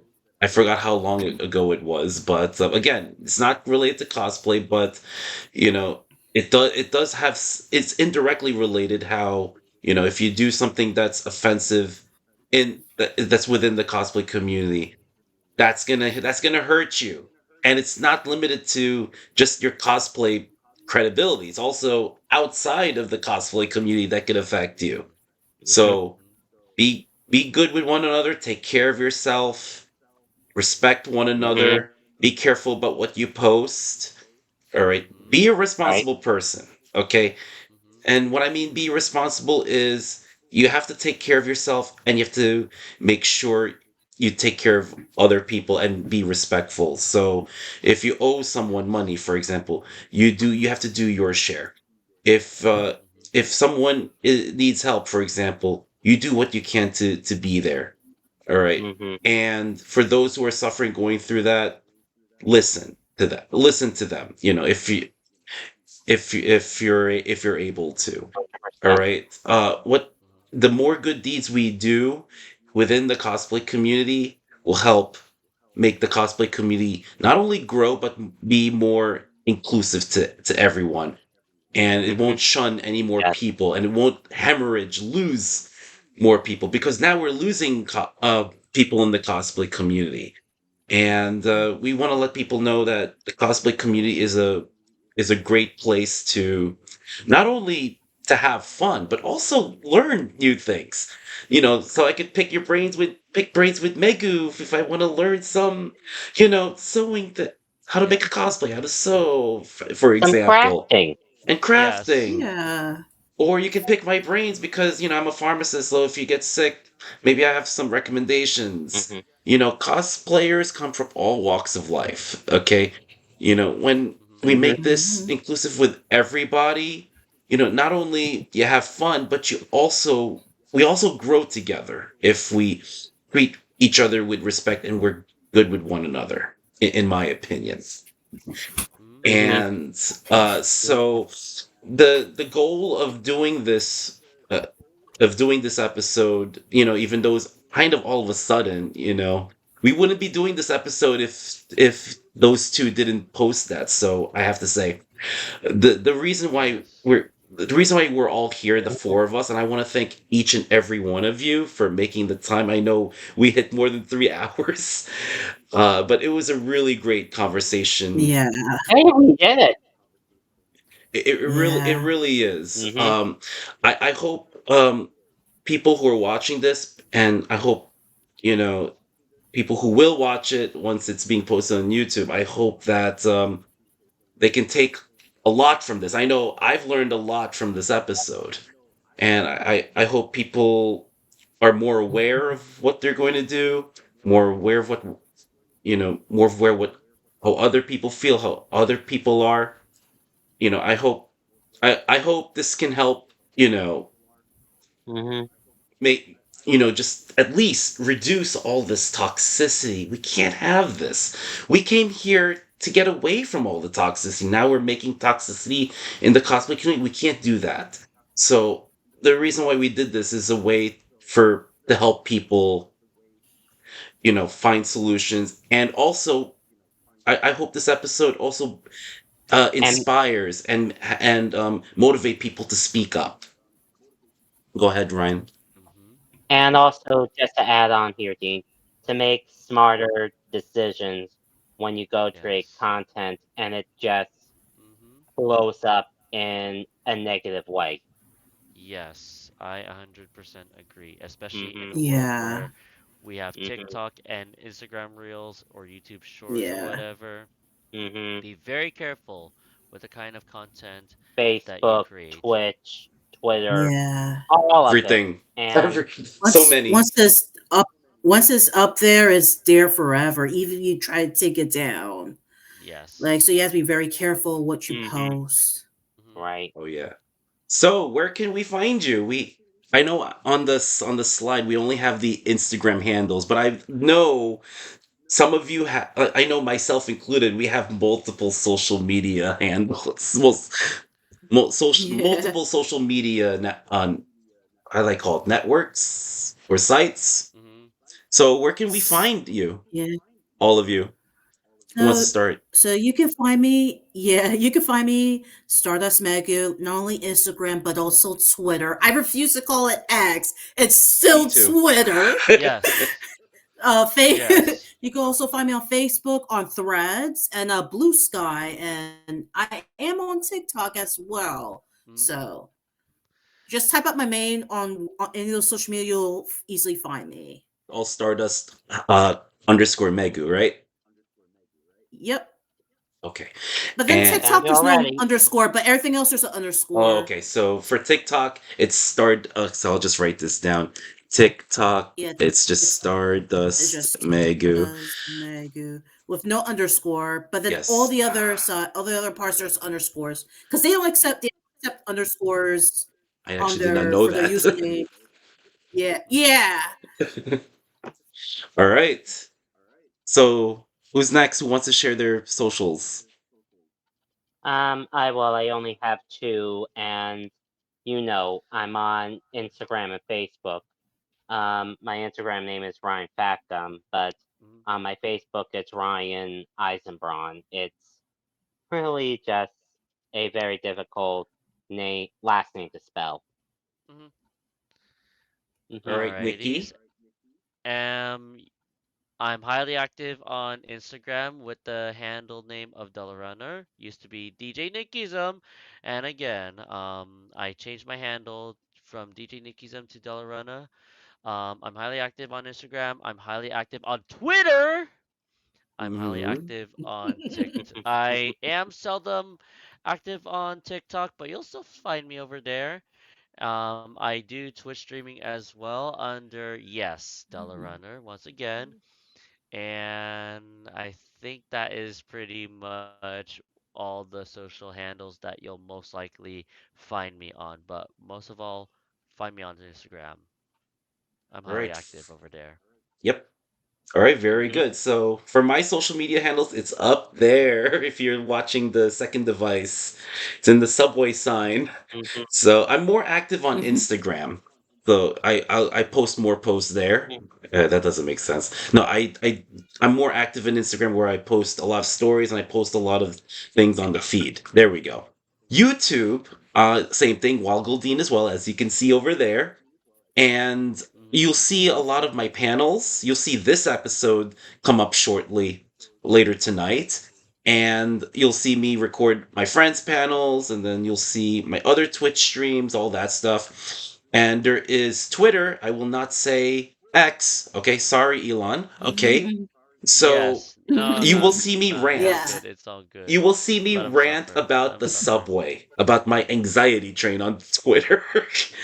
And then TikTok is more with the reels, which you also find on Instagram, but TikTok is mainly my reels. Twitch, we're on right now. Okay, so you'll find me there. I don't stream as much, but when I do stream, it's really to be it's really to be different from all the other streamers. A lot of streamers they're more with gamers. I try to do streaming like this, like to do this podcast. And then Facebook I don't use as often. I'm on Discord, which I tend to use to communicate with friends and to do these video stuff if Twitch doesn't work. And I'm also on Threads, same thing. While Goldine Threads is connected to Instagram, and I'm on Steam, which I barely use. Yeah. So I know they takes your money away when you buy those games. So I hope everyone has learned Yeah. something. I hope even if you've learned just one thing, if you even help one person, that makes a difference. Because when you inspire other people, those people will inspire even more people. So we want that. We don't want that other one where they will do something inappropriate and then they get popular and then more people start doing inappropriate things. No, we want people to do the right thing. And then we want to set that example, and then they'll say, "Oh, I benefit from doing the right thing. Let me tell all these other people," and then et cetera, et cetera, et cetera. So I hope we achieve that goal somewhat. And Yeah. Yes. Yes. this concludes episode 6 on Let's Meet on Twitch. I want to thank all of you. I want to thank you, Ryan Fatgum, Stardust Megu, and Dollar Runner. Thank you so much. It means Yay. so much Thank you. Yep. to do this Thank episode. It you. Thank you. means it means so much that Thank you've you so much, taken Dean. time away from your busy time. It means a lot. So I will see you in the next episode. It might be on November 30th. We're still working out the dates. I'm still waiting for one person to be available. It will also be 4 people, including myself. But that's a little teaser. See you. All Okay, right. And nice. oh yeah, I have a All right. quote. Nice. Yay. Oh, Forgot to give a quote. So, in the words okay. of the Twitch mod, No, you Dollar say it. You Runner. say it. You say it. You say it. You say it. Okay. You say it. You say it. You say it. You say it. Always stay healthy and safe as always. And para mi gente que habla español, for the people who speak Spanish, okay? He dicho, boom, transmisión Yes. cerrada. That means, Boom. he dicho means I have said. Okay, stream has ended. I got that from There Casos we Cerrados, go. case closed. And she always makes me laugh when she Ah. There we says, go. "Hey, dicho, boom, so cerrado." That's how it came up. Yes, Yes. I remember. All right, so Alrighties. Bye bye. wait, we're not gonna leave Bye. Have a yet. good We're night, gonna do a everyone. Nice little. meeting you all. We're gonna do Bye. a Thank little you, post show Dean. afterwards.